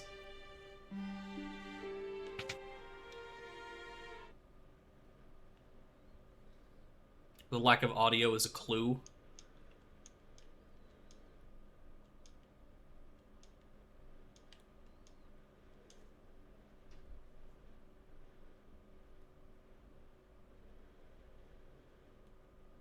Look for a room that is drafty, or just pay more attention to your mini-map.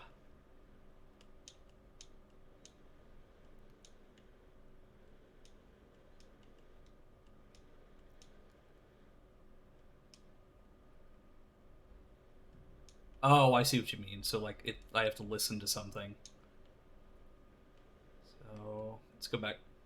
Oh, yeah, the secret passageway thing, because they said, like, a room that is drafty will have a secret passageway. So let me try here. Any reason you're lying back stating for this? Just because I need some help. Like, I'm fine with hints, and, like, if you ask me first, that's the good thing. But I just don't like it when it's unwarranted, or, like, somebody just comes into the chat and it's like, oh, you have to do this, or, like, oh, like, you need to explore this area. Like, that's not okay, but, like, if you ask me first and, like, I do need the hint, that's okay, but just not, like, when it's just unwarranted or something like that. Oh. I hear something here. Aha!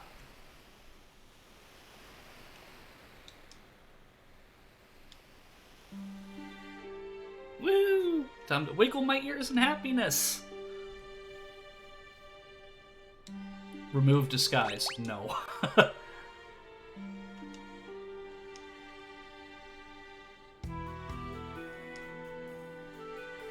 I know I've seen her before. Wait a second, she's one of the Empire's generals. Wait, are they gonna say... I know exactly what she's gonna say. She's gonna say something Star Wars related. This is what happens to traitors. A Magitech knight forged by the Empire and tempered in battle. None have ever truly known the woman beneath the general's guise. Okay, so Amber, if you were still in the chat, this is, yeah. So this is who you get to name. What would you like to name, this character?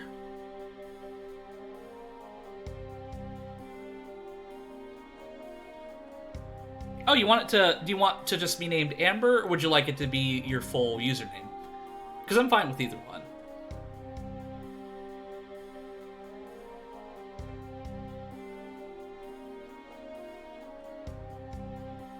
Amber. Alright, it will be Amber.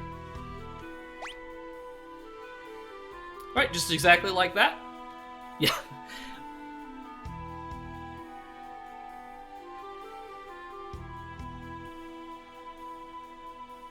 And click.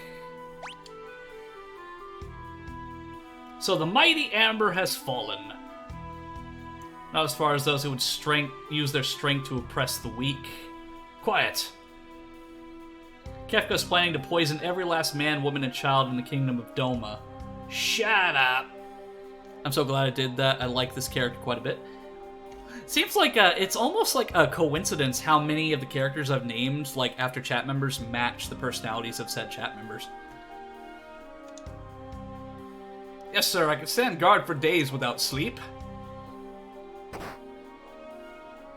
She's gonna say, you seem a little too short.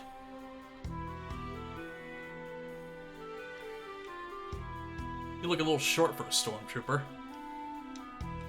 I like how he fell asleep!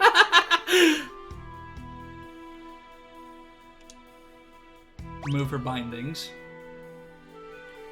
I knew it! I called it! I knew it! I even said it right before! Aren't you a little short to be an Imperial Trooper? I knew it! I called it! I knew the game was gonna pull this on me! Oh, I appreciate that so much more because I'm a massive Star Wars fan. Thank you, Cranberry. That was worth it. But I knew it. I knew that it was going to be something related to A New Hope. Oh, thank you, Cranberry. You are an MVP. Because all of you are MVPs, but I want everyone to know how they're appreciated and loved in my chat. But that's awesome. What? Oh, the uniform. That's the same line that Luke says, too.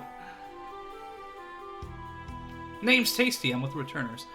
In the original game, the soldier beat her rather savagely, but then there was a case in Japan with kidnapping, so they censored the beatings out of the game in all releases afterwards. That's why she seems to randomly collapse. Dang. Or at least I was, General Amber. Now I'm nothing but a traitor. You are a part of the Rebel Alliance and a traitor. Take her away. They just kind of warrior shoulder bash her, right?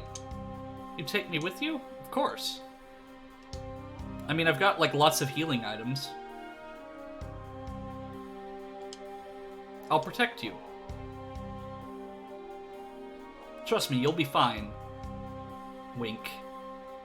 I mean, the guard clearly doesn't care, considering he's asleep. That's also why she can barely walk. Wait. The soldier might have something on him that'll help us get out of here. There's a clock inside his key inside his pocket. Stealing is wrong? No, we're gonna take it. More soup and... and some bread, too. With the scene censored, her behavior makes no sense. Stealing is wrong. Well, hey, I mean, technically, if the returners and Tasty here is like a Robin Hood figure, it's steal from the rich, give to the poor. But then again, if we're stealing from Imperial soldiers, I don't really think it's necessarily wrong, because they're actually occupying the city.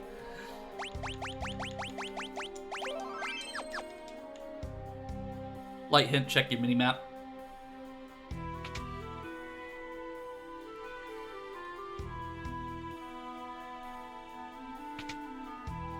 Oh, is there something... Well, there's... No, that's not a recovery bucket. After 15 minutes of identity theft, he says, nah, I'm not evil to take a whole key from a sleeping Imperial soldier. Okay, that's just the save point again. It seems like there's a way through.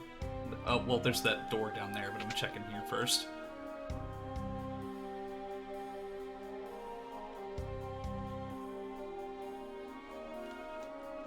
Oh, there's a clock. There's the clock. An old clock, it's ticking. Well, maybe it's not the clock.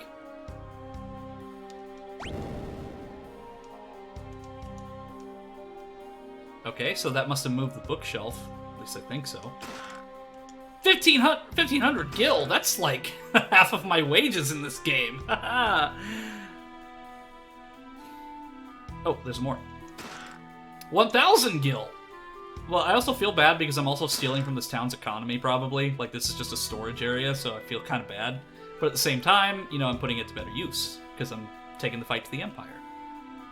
How do I get back over there? Oh.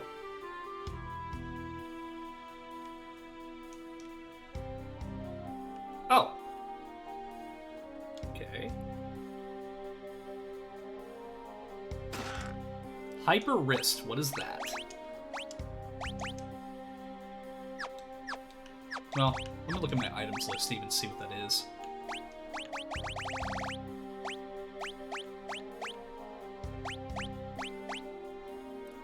A studded bracelet that radiates a mysterious power, boosts the wearer's strength. Yeah, that's true. We're probably getting into the rich dude's personal accounts. The Hermes sandals.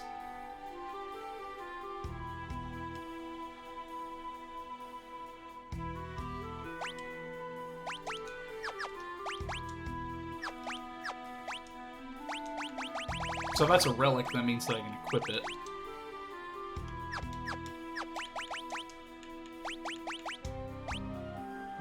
Let's see.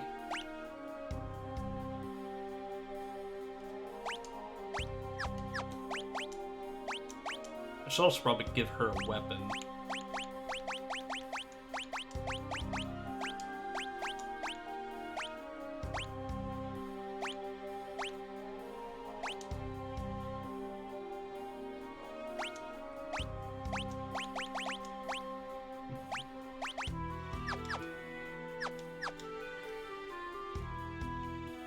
So, when I went in there, like, I went through the dialogue a little too quickly for the clock, so I think I might have missed something.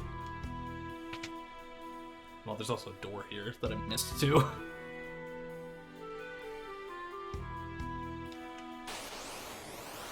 Yay, random battles! Commander... How can there be 3 commanders? That... Like, unless this is a garrison of, like, multiple... Like, I don't understand the Imperial structure here. I have magic, by the way. Recommendation, check the jail room a little more. I didn't see anything else in that room, though.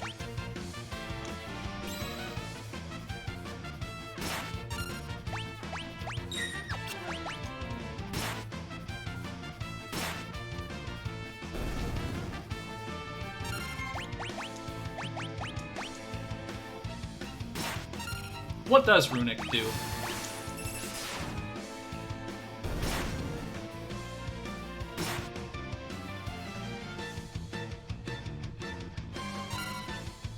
Oh, this is the third treasure chest.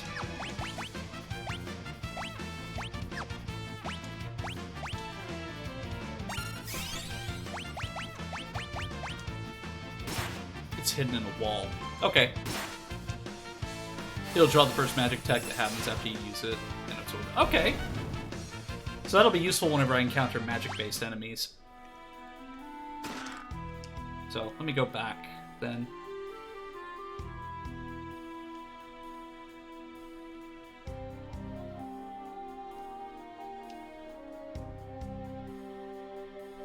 Oh, hello, Missouri boy. I haven't seen you in a while. How you doing? So I think this was the jail room. I'm doing well. Probably not going to be on too much longer. I'm just playing this for a little bit longer, and then I'm going to do a photo showcase for the end of the stream.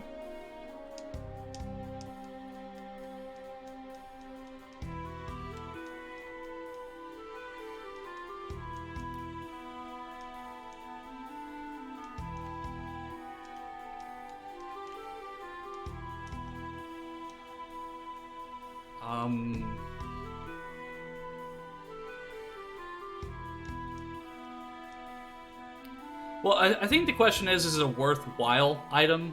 Because if it's just like a common item, then it's not really necessary. Because I am gonna probably end the stream here soon. It's one of the best items in the game. Okay. It's another room later on. Alright, bye Dio. Thank you for popping in. Yeah, I will be saving the game when I get to a point where I can.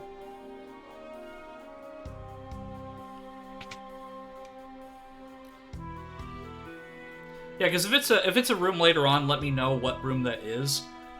Because if it's a room around here, do let me know. But if it's like room that isn't even in this area, then I'll just move on. It's very close by.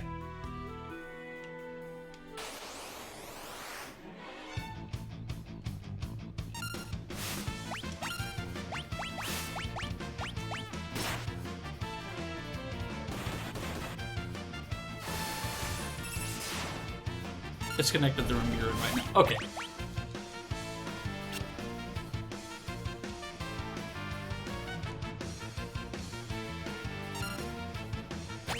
Oh, no, don't run away. Yeah, I see a bunch of chests here, but let's see. It's over there. 3 commanders. Oh, Amber needs healing.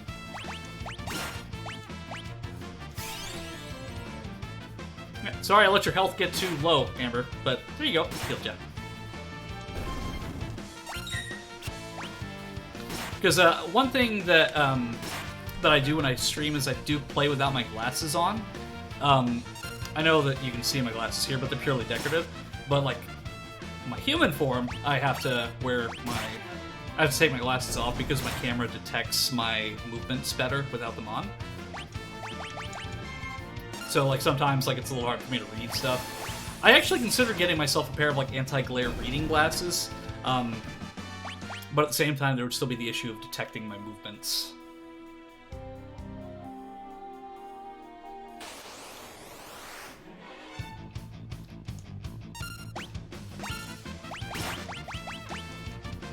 It's alright, there wouldn't be a point potions didn't use them. Yeah, absolutely. See if I can steal anything with Commander. I'd love it if I could steal his clothes. Oh, thank you for the cheers. Thank you, Sarah.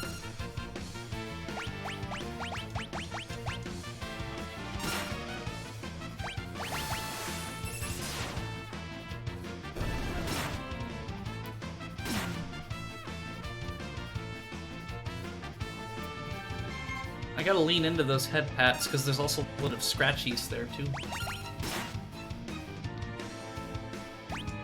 Yeah, like, wouldn't it be just cool to just, like, steal the opponent's clothes and just walk around? I mean, I should know. I stole Ramirez's clothes at the end of Skies of Arcadia. like, before he disintegrated at the end of that game, I stole his clothes.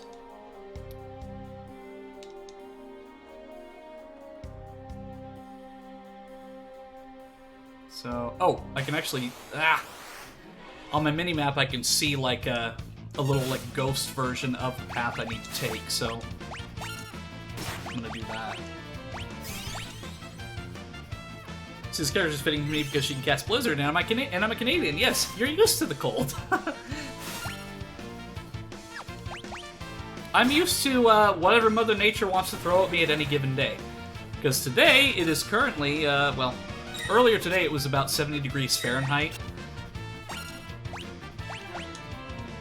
Which doesn't make sense for this time of year. But there are other times where it was snowing in May. Today is currently ads.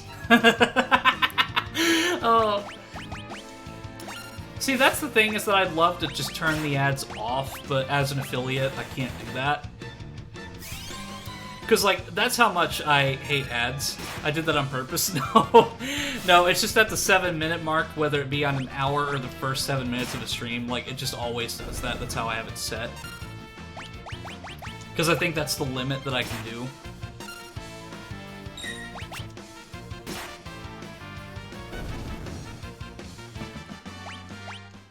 So let's see. I can see like a little ghosty version of the map here. It was -2 degrees Celsius, which is a bit under 30 degrees Fahrenheit. Today is currently huge Black Friday sale. See, I wish that would have been in the VOD, because that would have been kind of funny. It's a huge Black Friday sale over at Best Buy. Something like that.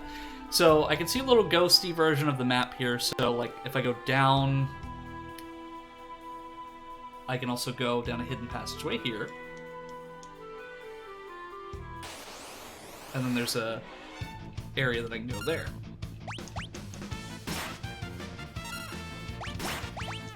Oops, didn't mean to use that. But it's also good because, Tasty, you really need to get some more XP. Because since like Big and Prism and that crew, like they have so much more experience, like it's much more difficult to fight like random encounters. But I like this because it gets you to know the characters on an individual basis, because I think that was a big problem with other Final Fantasy titles, is you didn't really get to know a lot of the characters on an individual basis because they're always in your party. Which is what I really liked about Final Fantasy XV's episodes, was because you get to see like Gladio, Ignis, Prompto, and Noctis all individually in their own like little side stories.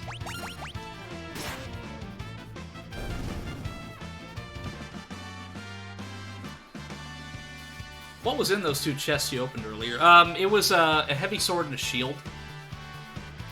So, you know, it doesn't seem odd. This world magic is supposed to be super rare, but Amber can use it. Yeah, Amber's just built different.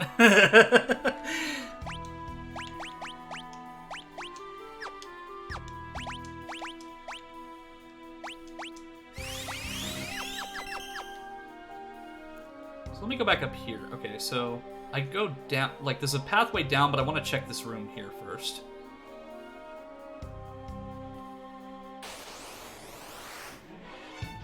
Like right before I hit the chest, too. I think I'll just attack for now.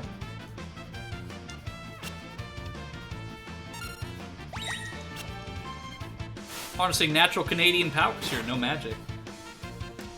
I guess it's just a little known fact that just by living in Canada, you have access to ice magic.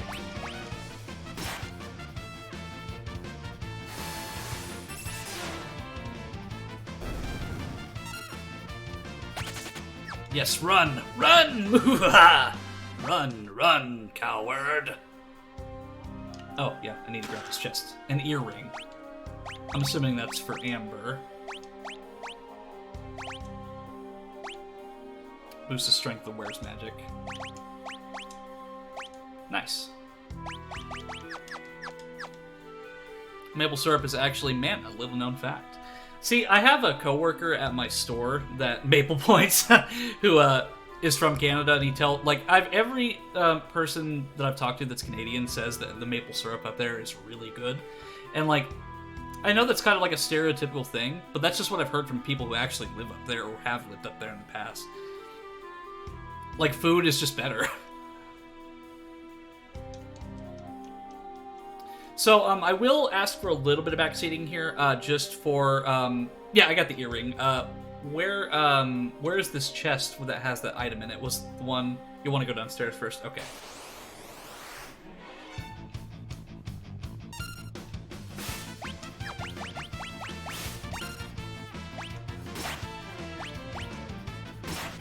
I'm from the upper Midwest, which I've joked is Diet Canada. Well, see, in the lower Midwest, like, we think we're the part of the country that thinks we're Southern, but we're not. It's like we like to claim that we're Southern, but at the same time, we're just not.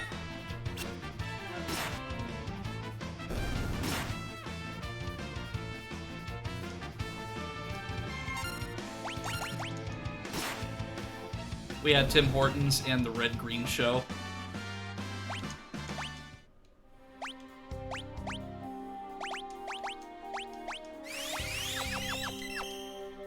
Okay, so the staircase is over here. So I go over here, and then down the stairs. Like my best friend says, stereotypes exist because there are people there to fulfill them. Like the Florida Man one. Because I have a friend who was the Florida Man. Like, one of the stories that he told me was he was in Florida is, he said that he chased a pirate ship down the highway. Because when he was in Florida, he chased a pirate ship. Because the pirate ship was like an advertisement for a miniature golf course or something, but they had like an actual one on wheels. So my friend literally chased a pirate ship on the highway.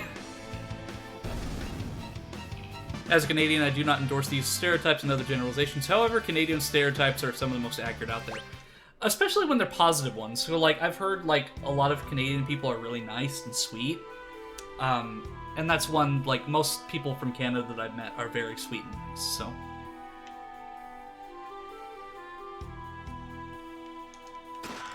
An X potion.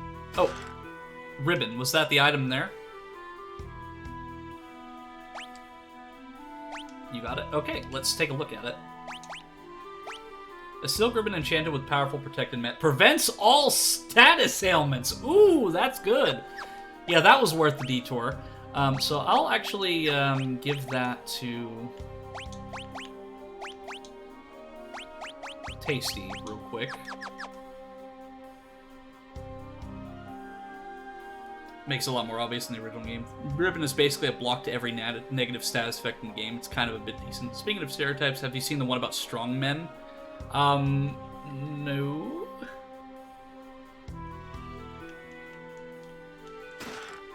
Hi.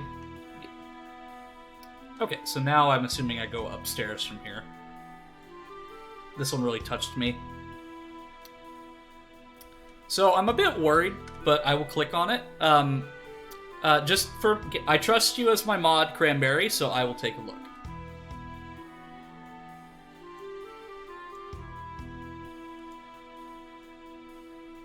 Well, hold on. Let me let me open up my Chrome. And then I'll do that. And do...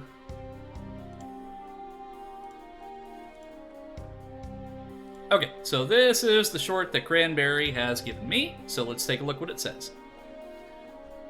They say all strong men are dumb.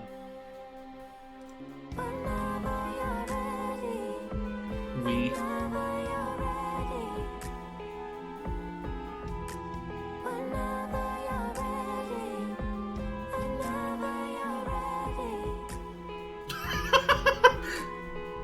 He's not removing the front one, it's just he keeps removing the back one.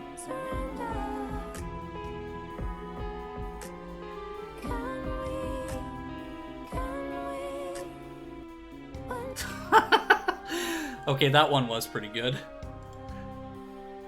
An attempt was made. Yeah, it gets me right in the feels.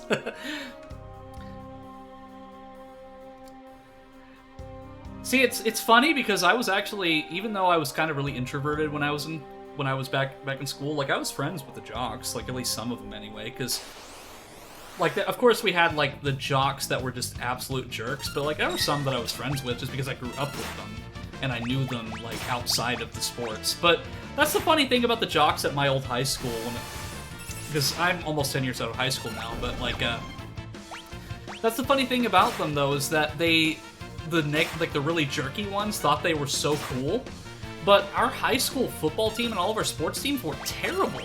Like, they thought they were so cool, but then they couldn't win a single game. We never made state for like 30 years. So it's like, well, what exactly are they proving here? It's like, you know, you gotta at least back up your cockiness. Yeah, like nowadays, like the sports team, like from my old school, like, they're great. Like, they actually do really well now because the new coach they brought in actually, like, builds them back up like a drill sergeant. Like, shows them, hey, like, you're not a hot shot until you actually prove yourself. Whereas the other coaches were like, oh, you guys are all hot shots, like, you know...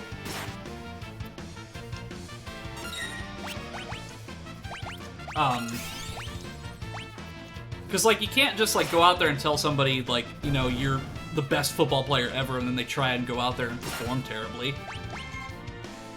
Like, you actually have to, like, that completely negates the effects of training. That's the reason why you train, is to get better. Like, and that's a philosophy that I live by, is that I'm always learning something new. You know, what am I doing? What am I learning? Like, I'm never an expert at anything. Like, I'm always learning something new, whether it be editing, streaming, what have you. There's generally two distinct brands of jocks, the cool sports dudes and the jerkbag sports dudes. Yeah, I knew a lot of the cool sports dudes.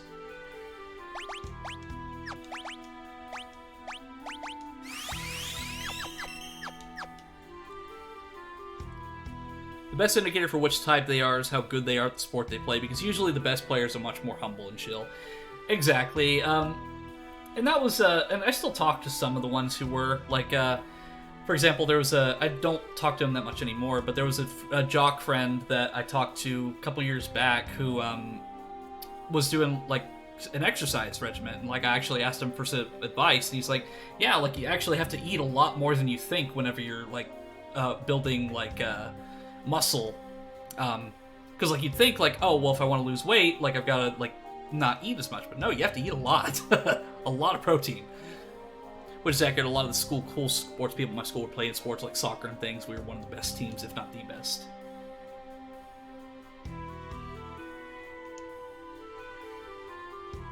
Like it or not, you're part of the team.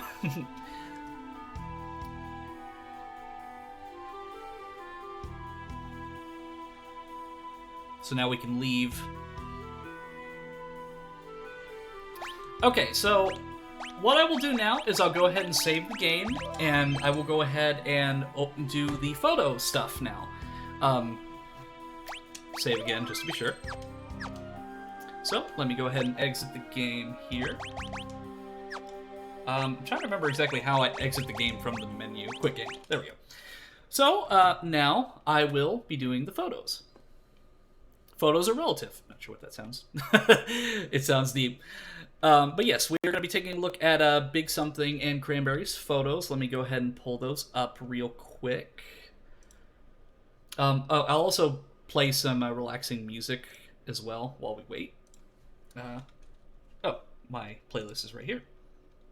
Just because I don't like to have, like, no audio. I like to have some relaxing tunes while we look. Just because I feel a little uncomfortable when there's no sound.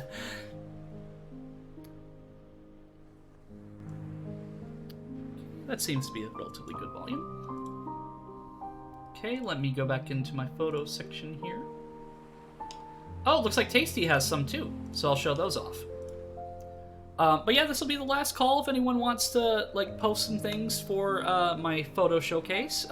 If you have anything you'd like to show, just post it in the server. But we'll be taking a look at Cranberry's photos, as well as Big Something's photos from his solar eclipse trip. Just make sure that everything is in order. Okay.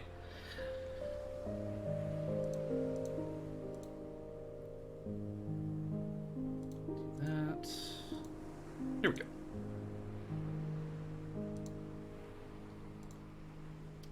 Alright, so these are the first photos that I'll be showing. This is, looks like Tasty had some visitors in their backyard. Oh, it looks like you got a little family of deer here. That's so cute. I still have work in the morning, but I think I'll stick around. These are nice vibes to fall asleep too. The buck stops here. Yeah, these, looks like it's just a family of, I can't tell on this one because it's their head, but we got some female deer. But I think that's what's really nice is that, like, they feel comfortable enough around you, Taste, or at least in the area that you're around, Tasty, that they're bold enough to go into your backyard. I'm sure they probably destroy some stuff, but it's still, like, it's really nice because it's a nice, comforting place for them to be. They feel safe here. Yeah, because it looks like they're eating some of your bushes. See, I can't tell if this is real deer or if that's just, like, decorations, because, like, I see these here. I think those are just decorations, but then you got these ones here. But that's just really sweet. I like, deer are just adorable. Decorative deer. Yeah, I couldn't tell because, again, my glasses are off, but I also see some footprints here. And I guess these are, like, the Halloween decorations that you took down. Oh, yeah, they'd be like the baby deer.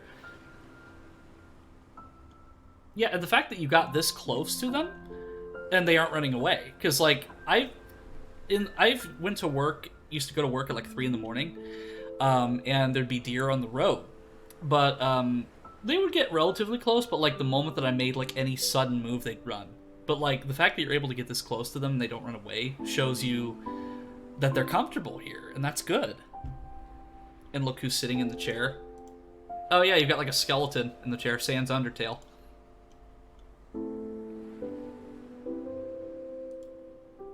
Oh, it's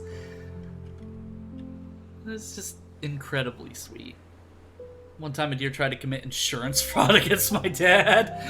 The skeleton was the deer's last victim. Yeah, this one looks guilty. So like if you look at this deer right here, they've got a guilty expression. They're like, I'm gonna do it, and I'm gonna do it again. Okay, so the next thing we're gonna check out is Cranberry's photo chain.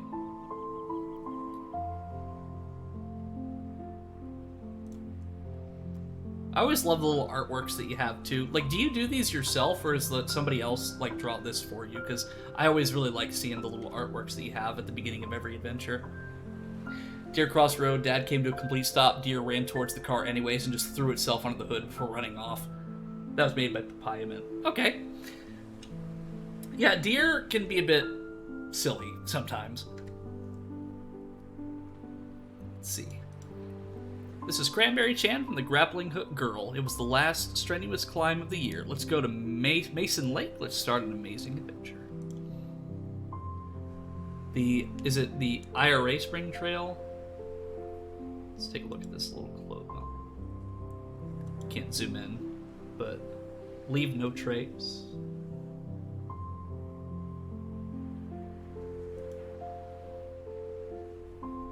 It looks like there was did it like rain a little bit? Because I can see a little condensation on here. Okay, Ira Spring. Yeah, I love how there's like just a massive trail. There's nothing like that around where I live. Like most of the trail around here only goes for like a mile. 3.4 miles, 3.8.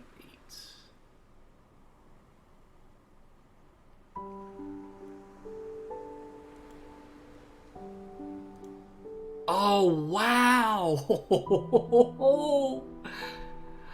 I like this because it's shaped so irregularly. Like, look at this. Like, you see, like, you'd expect it to just kind of, like, peek off here, but it kind of looks like erosion or something, like, made part of it fall off. But, like, it just, I love the irregular shape of this mountain. Like, it sticks out, like, so interestingly. I love it. There's a rainstorm the previous day. It makes me think, yeah, it kind of looks like a tooth. I hate walking because I'm lazy, but these segments are making me want to go out for a walk. My province has so many nice trails. Yeah, and one of the things that I want to do is to get some hiking gear. Like, I'm not going to go, like, super crazy, but, like, I'd love to go on, like, hiking expeditions and adventures. Because I walk with a cane already, but I want to get an actual hiking stick so I can like put hiking medallions on it to showcase places that I've been. But yeah, I love the shape of this mountain because it just looks so strange. It almost looks fake, but it's real, and that's what's really cool.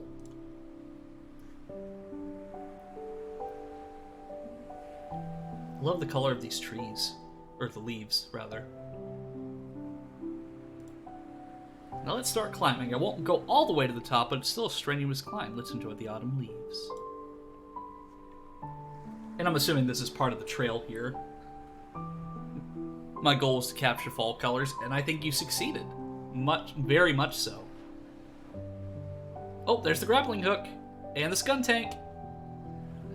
Like I said in previous streams, Cranberry, I really feel that a lot of your, like, I really love, like, the grappling hook is basically like, where's Waldo? Let me actually move the Chrome above or the chat box below so I can actually see the chat messages. Alrighty, have to head to bed. Take care of yourself, Ina. Hopefully I remember to tune in tomorrow. Alright, Zwick, have a good night, and thanks for coming into the stream today. Hope you have a good rest. Multiplayer and the grappling hook are in most photos, though not.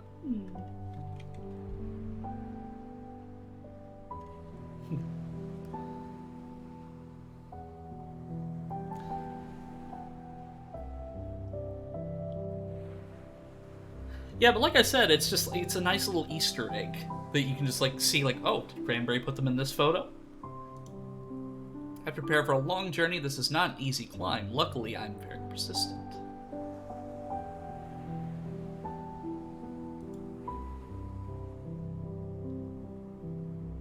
I like this little bit of water here. Like, it's a tiny little stream. I'd imagine, like, if it rained a little more, it'd be a lot more, like, there'd be a lot more water there. Ooh, that is gorgeous.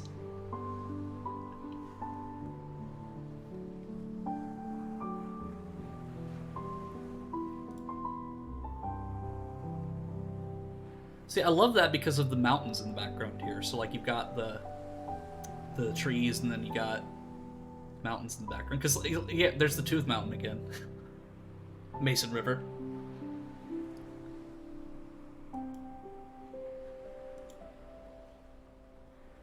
Alpine Lakes Wilderness, Mount Baker, and then there's the grappling hook.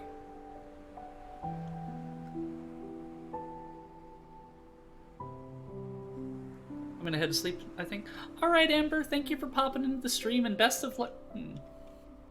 Best of luck at work tomorrow. Let us know how it goes next time I stream. I'd love to hear about how your experience at work was, but thank you for popping into the stream and giving me the opportunity to chat with you and letting me name a character after you. Have a good rest. And thank you for the headbat, Cyborg. Much appreciated. I'm gonna take a drink real quick. It was nice chatting with y'all. I'll be sure to keep you posted. Yeah, definitely. I really like the moss here. Like, a lot of people think that moss is, like, really ugly looking, but I think moss adds to, like, the vibe of a certain nature place. Like, I love the moss just growing on the rocks here, and then, like, we've got some other stuff here. The grappling hook is in the photo. Can you see it? Oh, geez, this one. Yep, right here, right here. It's like that. It's like that photo. It's like, can you spot the sniper in this photo?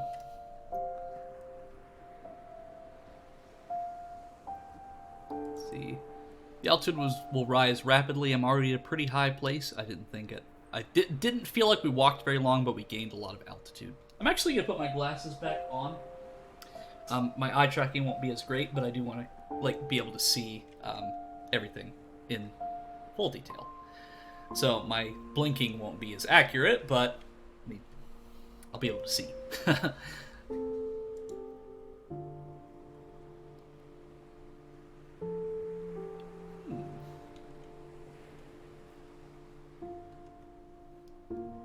I could take close-up photos and moss all day. Yeah, because they've got like different patterns and stuff too.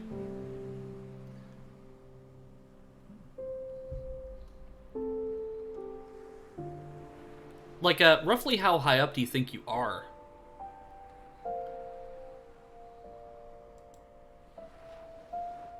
Oh, we got a video. Well, let me turn the music off real quick.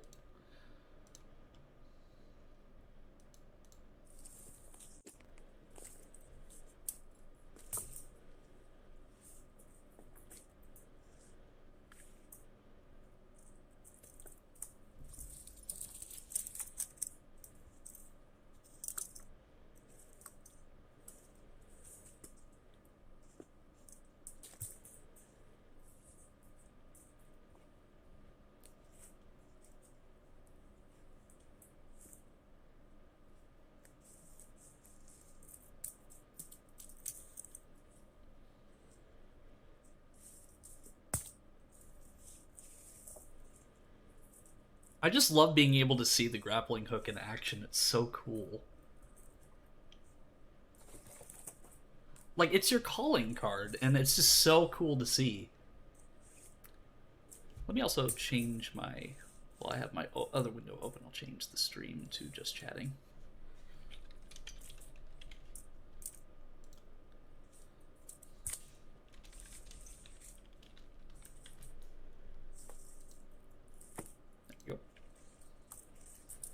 Clearing some logs up a trail. I could have just grabbed them, but as you pointed out, people like to see the hook use, so sometimes I demonstrate it. Yeah, because like I said, it's your calling card, Cranberry.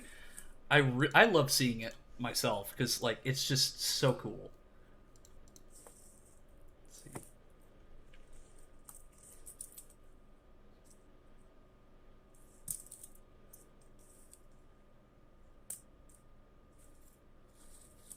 And just the dexterity, like you're just so quick throwing it again. So like the moment that you think like you're gonna have to like reel it up again, like you just toss it immediately afterwards. So like you have a lot of dexterity to be able to just toss it again and then get it.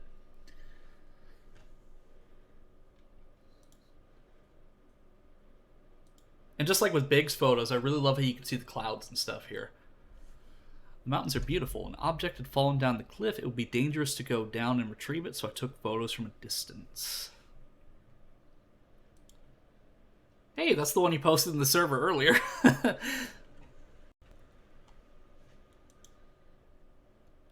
Oh, that looks to be like an oil drum.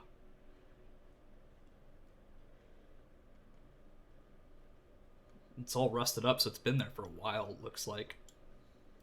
Oh, the music. Mason Lake is 4,183 feet. I love this photo, Cranberry. Like, this is really good. Like, just, I don't know how intentionally the setup was, because obviously you put the grappling hook there and then your Skuntank plush, but, like, this is fantastic. I love everything about this. Like, because with photography, there's a thing called the rule of thirds, where, like, you have to imagine, like a 3x3 grid, or something along those lines. You imagine like everything in a grid, so like you have to fill up space with like in most of these grids. But like intentionally or not, like this is a really good photo. I love this because like obviously my eye goes straight to the plush and the grappling hook, but like everything in this photo it just screams just. I love it. I genuinely love it.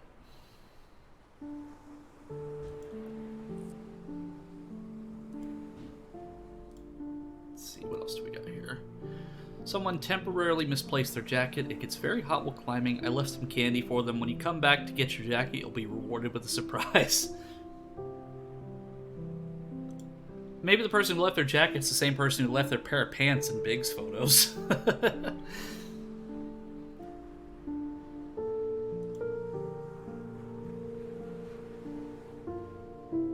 Yeah, but like I said, I love this. Left them some M&Ms.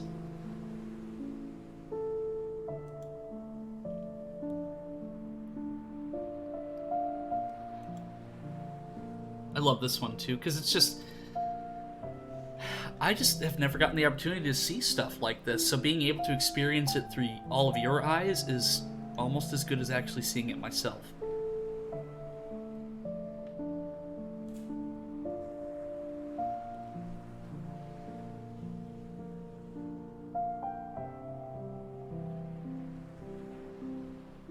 Sorry, I stole the jacket.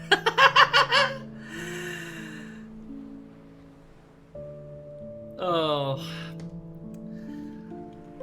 I guess you also stole the pair of pants, too. That's why I do this, so those that can never be here can experience it through me. And it's much appreciated, and I'm sure that all of your friends as well appreciate it too, Cranberry.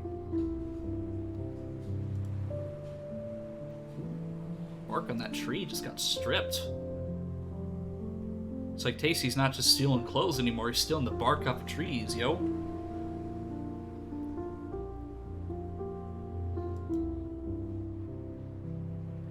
Yeah, like, going up something like this, I definitely need a hiking stick for. Because, like I said, I have a cane, but my cane does not really do well on trails. I definitely need something a little bigger, so I definitely need to use a hiking stick for this, just because of... My mobility is fine, but, like, after a certain period of time, I do tend to get, like, really exhausted. And stuff like this would really strain my back up, so I definitely need to have a hiking stick.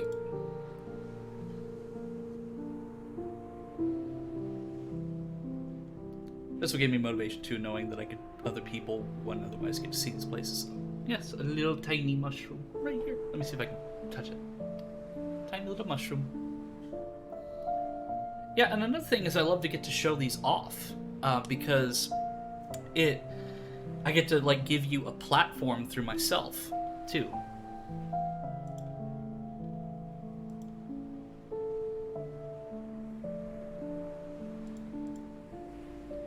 We arrived at the boulder field. Be careful when crossing rocks. It may fall easily. Never really thought of it that way before. Maybe that's something I can do too. Yeah, kind of like how I showed you the photos of, like, the deer earlier. Like, that's why I invite everyone to showcase and show off the things that they do, their adventures, because I get to show them off at the end of the stream, and everyone gets to see them. I'm sure you remember what I told you via Twitter about the boulder field. Yeah. Like, these, it looks fun, but it looks like it could also be potentially dangerous, like, kind of like you said right here. Oh, wow. Like, it's almost like a snow cover, but it's all just boulders. I wonder how that even happened. Like, it's beautiful, but I'm also just confused as to how this happened. Was there a rock slide? Your wish will be granted shortly. Oh, there's some snow. Like, literally one picture later, we got some snow. Oh, we got another video.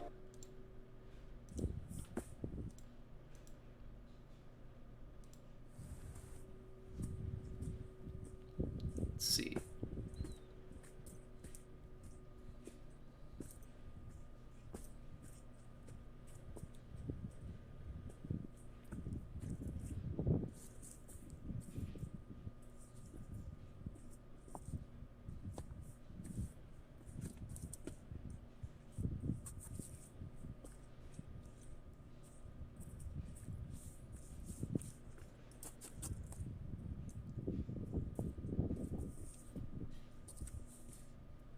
Yeah, it's just like... This looks like it would be trouble to navigate. But I can see just a lot of places that I could just sit down and rest and just take some photos, like take a drink of water and even meditate a little bit. Oh yeah, 100%. It looks like it would be treacherous to go across.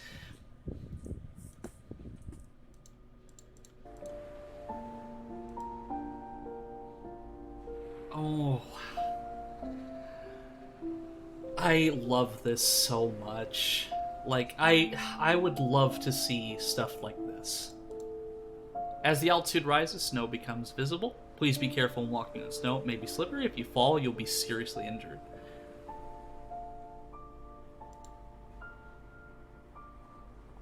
No campfires. I just love the smug expression. Like, they... It's just... I love the expression the plush gives. I almost got killed a couple times hiking due to ice.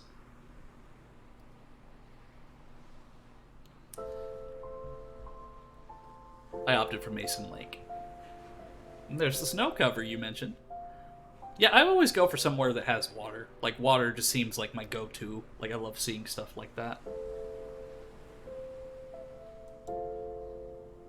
But yeah, these boulders, though, I feel like this was, like, it looks like it was part of, like, a rock slide or something, but the fact it just covers everything here, it's just, it's strange, but it's beautiful.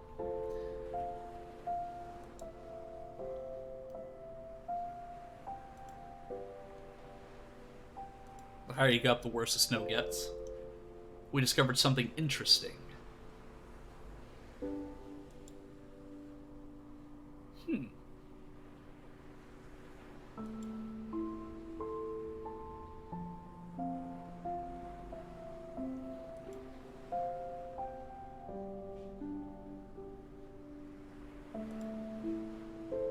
Is that a bunch of mushrooms?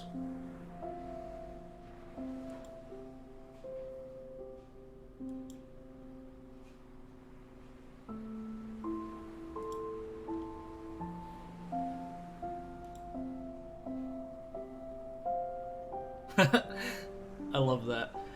But my question is, how'd you get them up? Well, I guess that tree's probably not as tall as it appears to be, but like from this angle, it kind of looks like it's so much higher up than it actually is. But see, this is why I would go for the water, because like I just love the look of this water. Oh yeah, especially this. We finally arrived at Mason Lake. It was tiring, but it was worth the trip. Enjoy the beauty. Oh hey, we got a burb! Cute burb.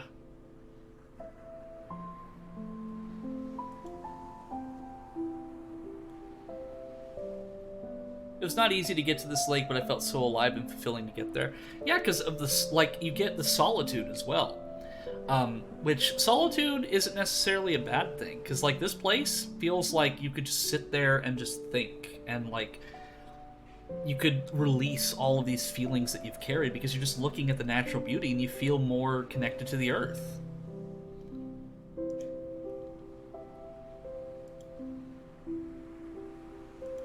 Welcome to the Alpine Lakes Wilderness.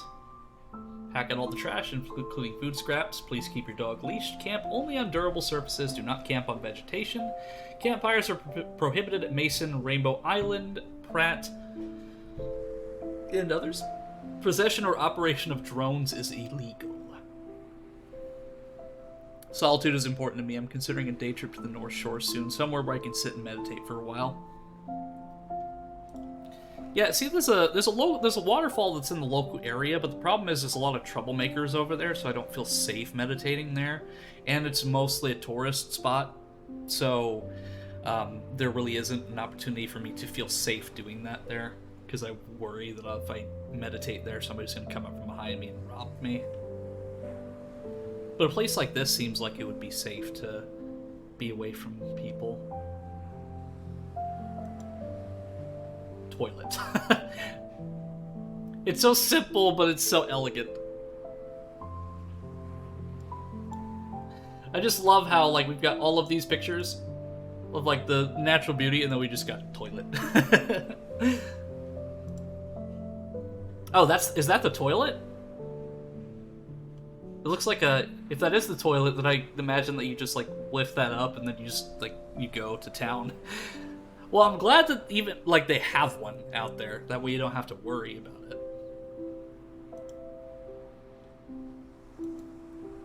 I can tell you as a female hiker, it's actually really nice that someone made this. Oh yeah, 100%.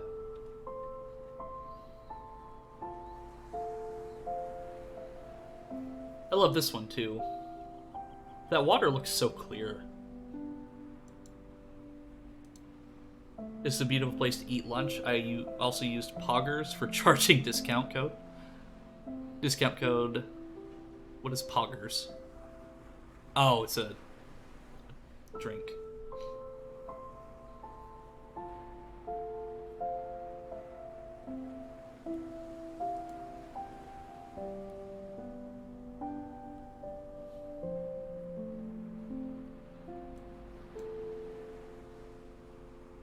It's so beautiful. Just like, I'm guessing that some of this is like, there's a little bit like a frost on the water too. And I just love the little snow cover on the trees. Oh, okay. Which is also why you tagged her. Yeah, and that's the thing is like a lot of the I'm looking to like try something like that because on regular energy drinks I can't do Monster, Rockstar, or Red Bull or any of that stuff anymore. I could when I was a teenager, but at 27 I just can't do them anymore because they make me like really freak out.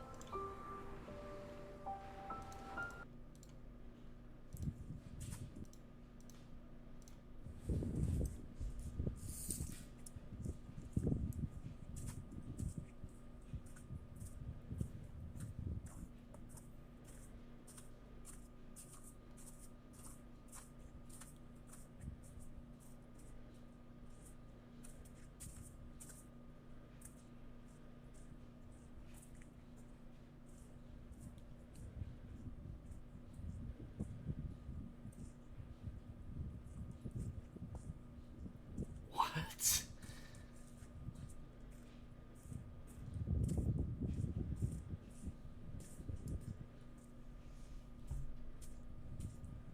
Yeah, it just went from like a straightforward trail. It's like here, yeah, here's a hill that's filled with boulders.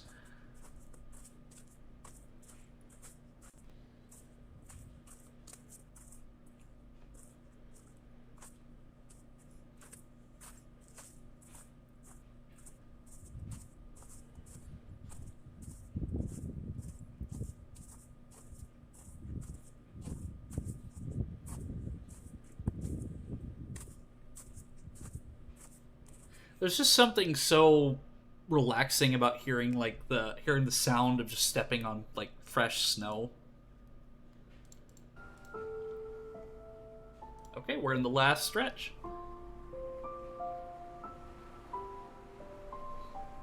I love this one too because like minimal trees here, and then most of it's just the mountains, and it's just like seeing everything off in the distance there is just incredible. And that's why there's a camera that I really want to get called the Nikon P900 or P950, because with that camera you can zoom in all the way to the edge of that mountain. If there's somebody standing there, you could see them.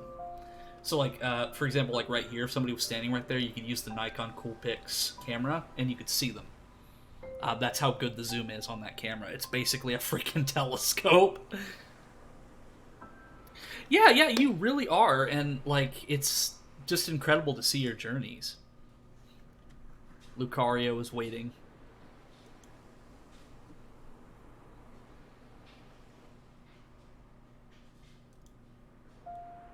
We got some more baby mushrooms.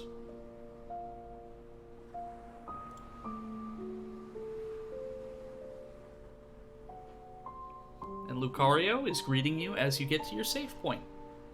Excellent work, Cranberry. As always, like you...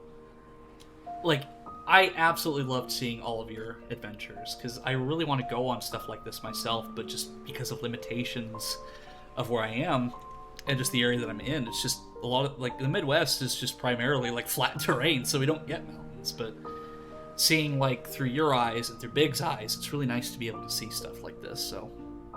Thank you for letting me show your photos off. I'm really happy to be able to do that. So now that we've looked at Big's photos, it's now time to look at... Or, Cranberry's photos, it's now time to look at Big's photos. And I will give you, like... Ooh, this one's long. So, since I'm a bit short on time, I'm just gonna look at the photos this time, Big, just because it seems like there's a lot here, because I do still have to eat my dinner. If that's okay with you, I'll just take a look at the photos. Yeah, really long. So I'll just go through the photos.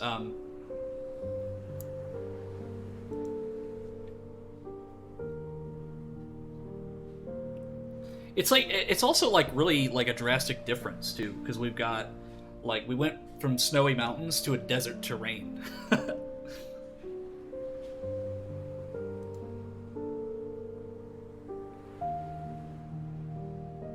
I'm gonna probably read it on my own. Mostly just showing off your adventure, just because I realize like it's getting a little later and I still have to do some stuff. But I will look through all of your photos here. Oh, also, Big, there's no photos of you here in your Behance, right? I don't want to accidentally like show your face if you're not comfortable with it. So is there any photos of you that I have to avoid? Because I just want to make sure everyone like is okay, good. That looks like it's a really long drop too.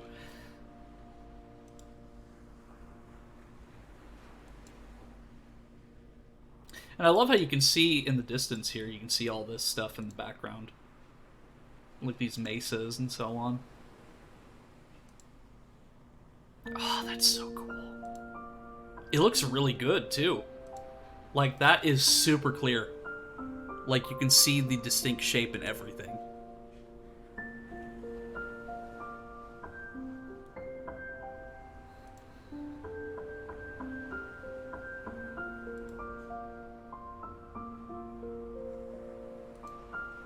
Oh, totality.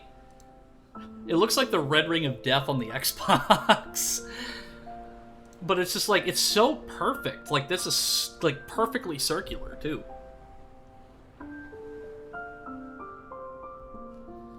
Well, see, even with a low quality camera, you still take really great photos, Cranberry. Like,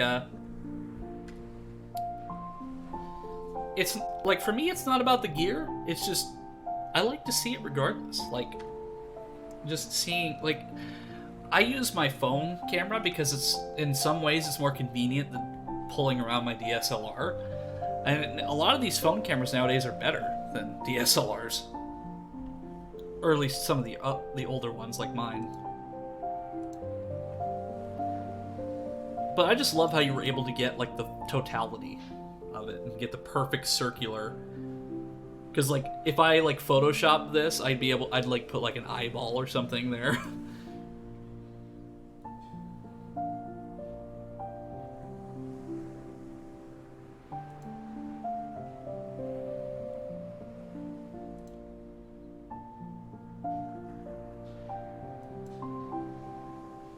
The best camera is the one you have on you. Even if you don't have a high-quality camera, you're still able to capture some amazing scenery for everybody. Exactly! Oh, that is beautiful.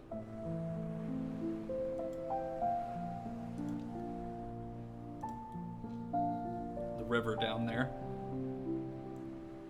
I just love how you can see stuff in the distance. Like, my eye gets drawn to here, but also to here to see the stuff in the distance that is not quite in frame. Wawa? Okay. I want someone to go out with an Etch-a-Sketch and sit and draw what they see on a mountain summit. I'm sure there's probably somebody who's done something similar. Like Bob Ross, that stuff.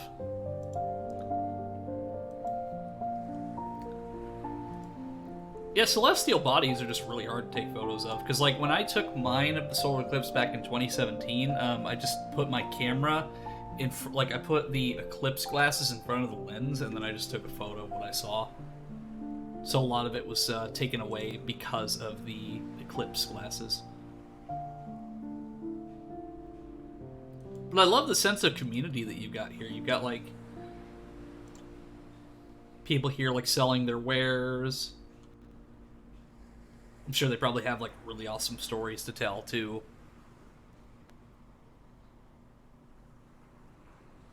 And then we got a doggo!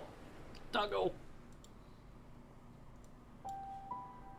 Oh, it's a food truck, too! That's awesome! It's like an armadillo that's selling tacos. Let's see, it's Red Armadillo Taco Truck.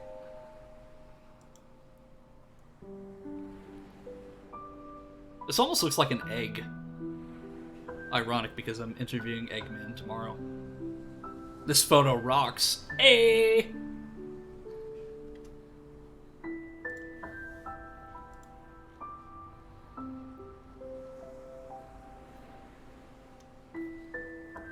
This looks cool because it looks almost like an unnatural formation, but, like, from what you've told me, Big, this was all unnatural. And the sense of scale, too, because we got a person right here, And then we've got this formation right here. The Rock Ness Monster.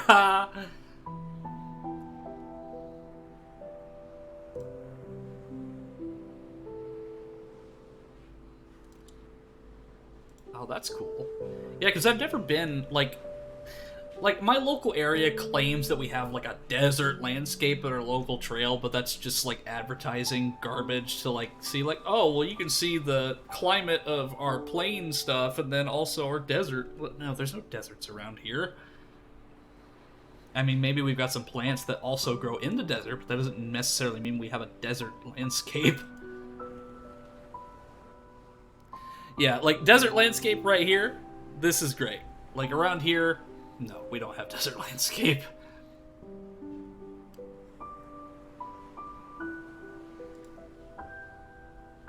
Wolf.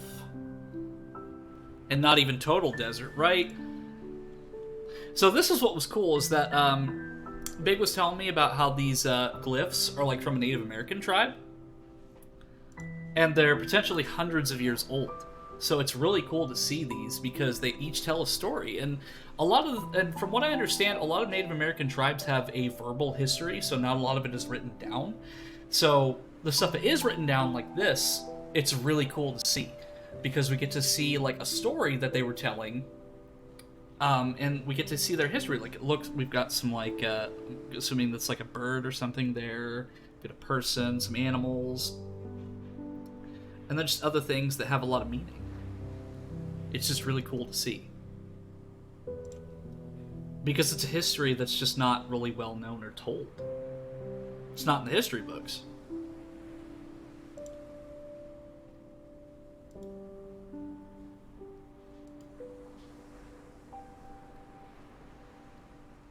Yeah, this one's really cool, because you can definitely see, like, the distinct shape of somebody. Like, I'm assuming they're holding something here. And not only that, like, even if one day these do disappear due to erosion or other environmental factors or somebody vandalizing, we still have photos of them, so they're preserved effectively forever. It has a digital immortality, if you will.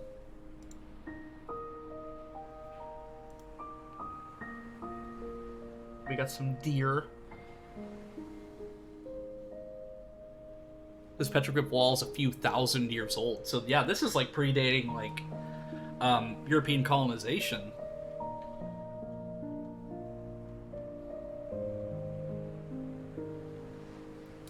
But the fact that it survived this long and it's still able to be seen shows you, like, that it's withstood the test of time.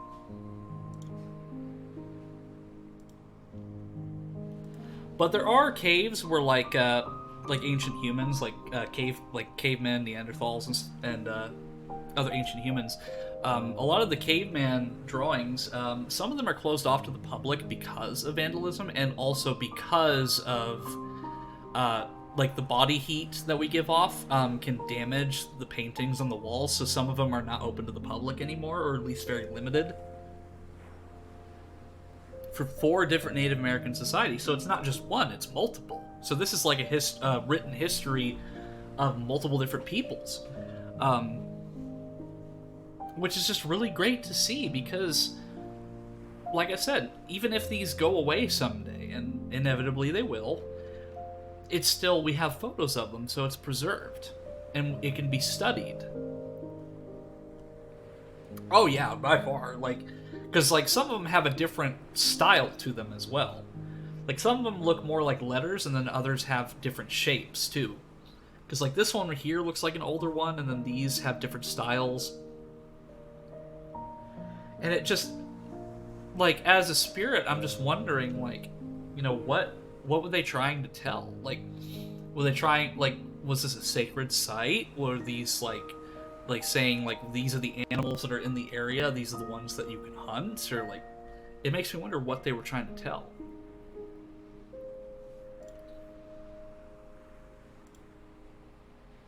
Because, like, this one here, like, we've got a person, obviously, here, and some people down here, and then we've got, I'm assuming, deer of some kind. Like, this, like, it could be telling the story of, like, this is like the animals that are in this area, these are who live here. Or alternatively, this could be like the story of like one of their chieftains or a member of their specific tribe. Like, say they went and like hunted this family of deer and was able to get home, and this was their prize, and they wanted to forever immortalize this story. Yeah, because like we've got a bunch of deer here, some people here.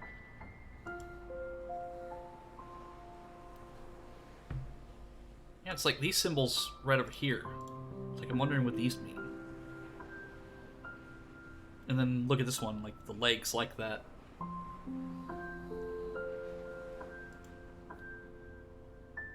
It's haunting a little bit, but it's hauntingly beautiful.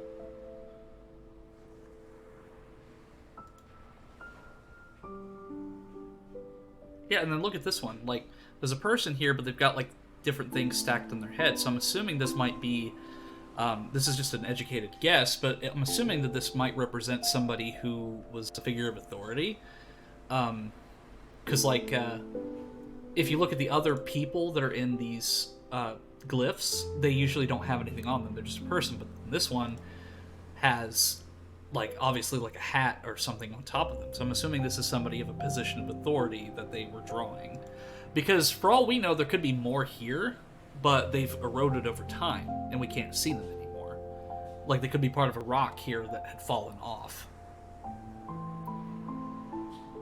Represented a higher state of consciousness.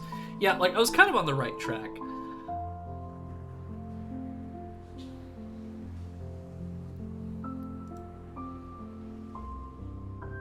It's like a little bit of a swirl here.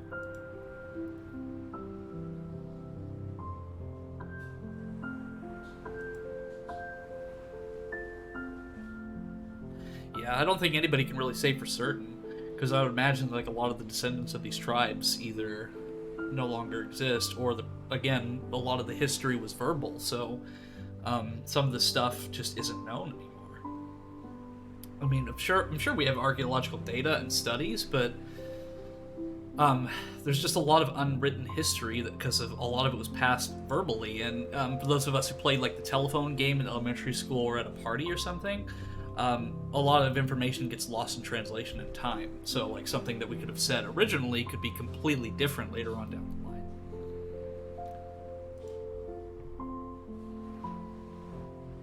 Because like we've just got this singular person here, but there's nothing around it. But I mean, obviously, like in this position with this little area right here, we could make the assumption, yes, like we can make some assumptions there, but like it could also be like, because the shape is similar, like this could be two people. Like, I just don't know. Like this almost looks like a yin yang here.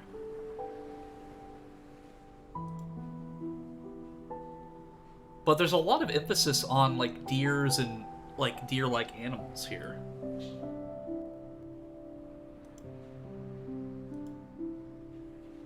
Yeah, look at this.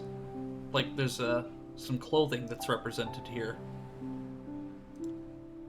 But you can definitely see where the erosion has taken its toll right here, because all these rocks are kind of like falling apart, and this right here is from erosion and other environmental factors.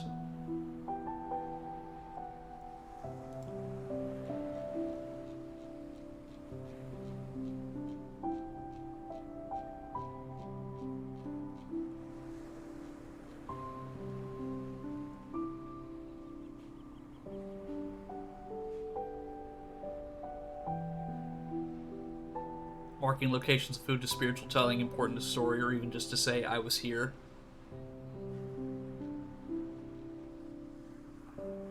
Spiral sun symbol, describe the Hopi migration. In this case, it's sort of the beginning of the migration.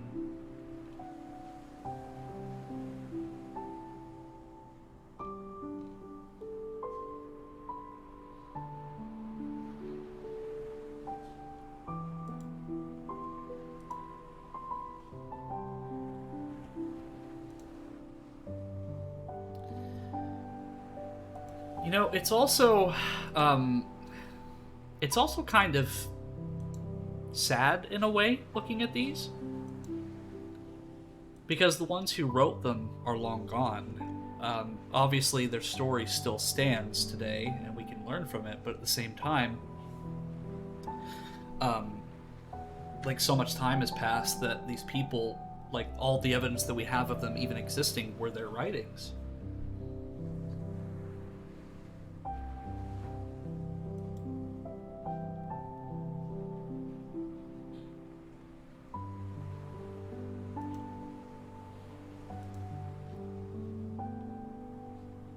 But just looking at these locations, it's just really fascinating because just thinking that you're looking at the same thing that somebody thousands of years ago that lived in this area could have been looking at.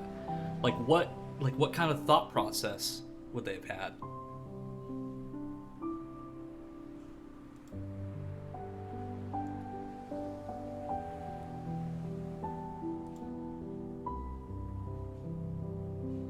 We're back, folks. Yeah, it's just like looking at these, it's just, you know, this is the same thing that people thousands of years ago could have seen. And just looking at these, it's like, what did they think of this location? Like, how, like, spiritually, like, what was important to them? Like, what changed? What's the same? Like, there's just a lot of things that we can't answer as people.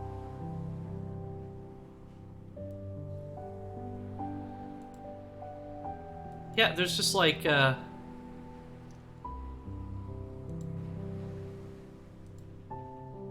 it connects you to nature in more ways than one, and that's just the beauty of it. Like this here, like it's a natural bridge across this valley. Let me down a little bit, just kind of seeing how much we've got left here.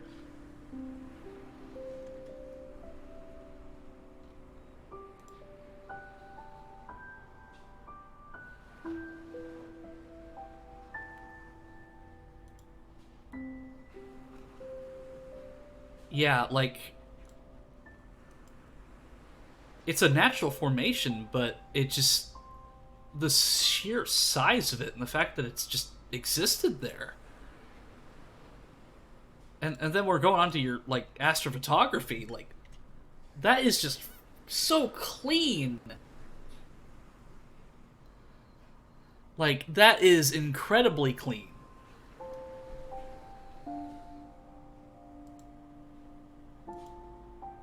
And they've got the I've been wanting to show these off too, the star trails. And the trails that you got.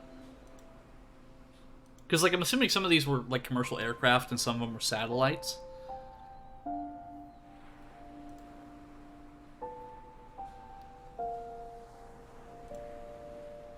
Yeah, but look at this.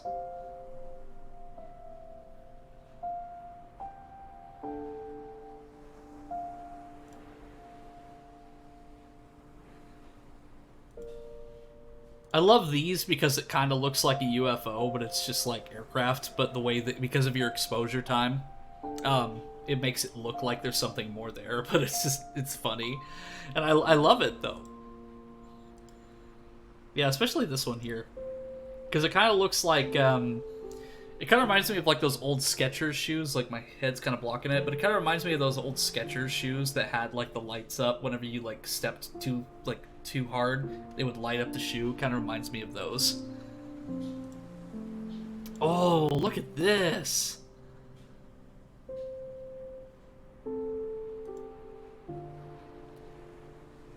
Yeah, and there's really not any light pollution here either, so you get to see a lot of this much better.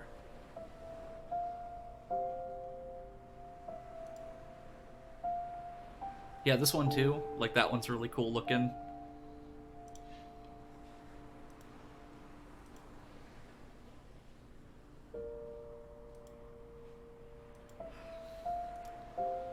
Almost no light pollution. Look at this! You can also see kind of like the gases from the nebulas too. And it's just incredible because, like, each of these is an individual star.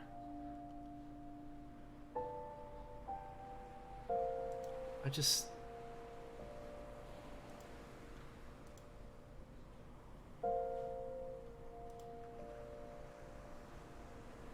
It just blows my mind. Oh, look at this! Oh my goodness! Look at this! You can see, like, it's even more clear right here. You can see, like, I'm assuming it's either a nebula or part of the Milky Way, but...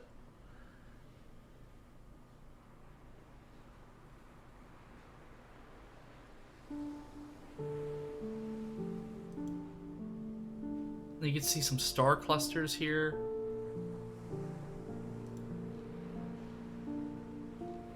I love the little purple blue that you get here from the star trails.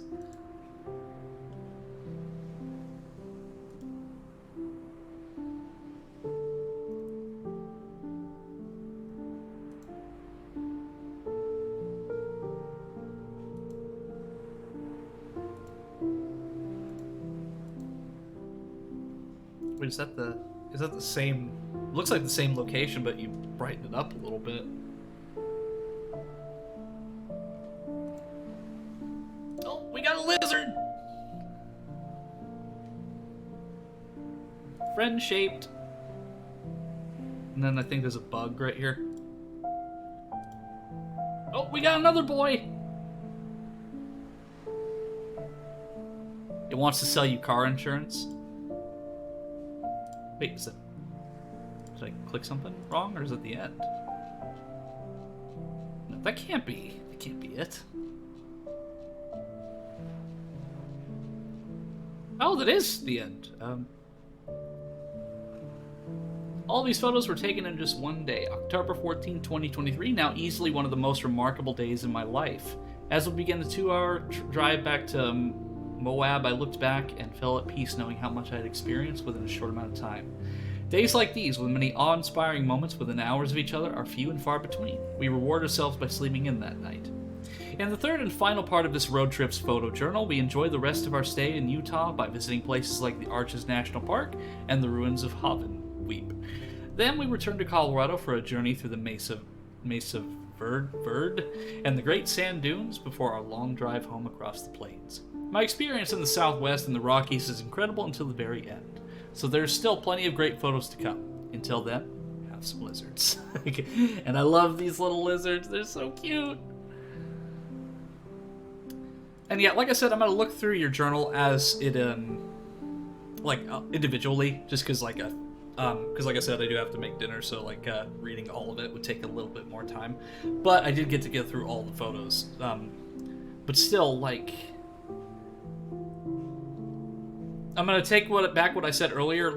Excellent fucking work. This is the coolest. This is some of the coolest damn stuff that I've seen. It is so cool. Especially this one here. My god. This is phenomenal. Big. This is if you want. If this is a portfolio piece. I would, if I were hiring you for a job, I would hire you just based off of, not just this photo alone, but this entire Behance journal. Fantastic work, my friend. And fantastic work, Cranberry. We get two different sides. We get, with Cranberry's photos, we get the wintry mountainous vibe, and then with Big, we get the deserts and the astrophotography. Excellent work, you two. And excellent work, Tasty, for your deer photos. All of you are just so damn talented, and it is just, I am so blessed to be able to share everyone's talent on my platform and get to talk to you all and just be able to showcase this stuff. It's just awesome. Yeah, y'all are great. Y'all are MVPs in my eyes. If we're going for a World Series team, y'all are the first people I'd be putting out on the field.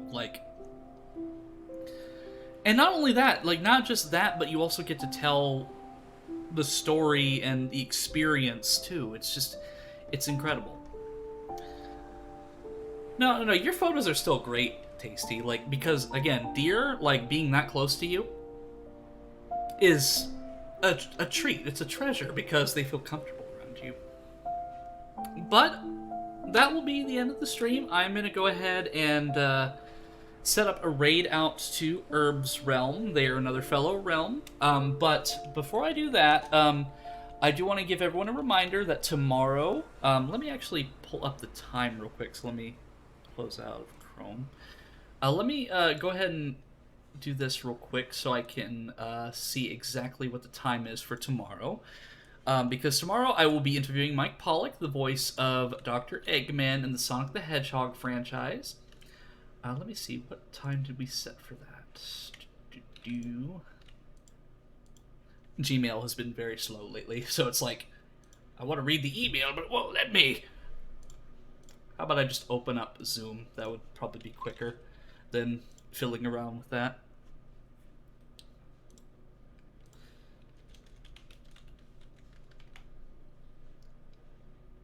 Okay, so tomorrow at 2 p.m. Central Standard Time will be the interview with Mike Pollock, the voice Dr. Eggman. So tune in for that tomorrow. And if you have any questions, go ahead and put them in the chat, and I will read them off. So thank you all for joining me in my realm tonight. Your photos are all incredible. All of you are super loved and super appreciated in my stream and outside of the stream. I hope all of you have a lovely rest of your Monday, and a lovely Tuesday tomorrow. I hope to see some of you at the interview. And then on Thursday, we'll be having Matt Hill, the voice of Ed from Ed, Edd n Eddy, on the stream as well. Go give Herb's Realm all of your love, and I will be seeing you all tomorrow afternoon.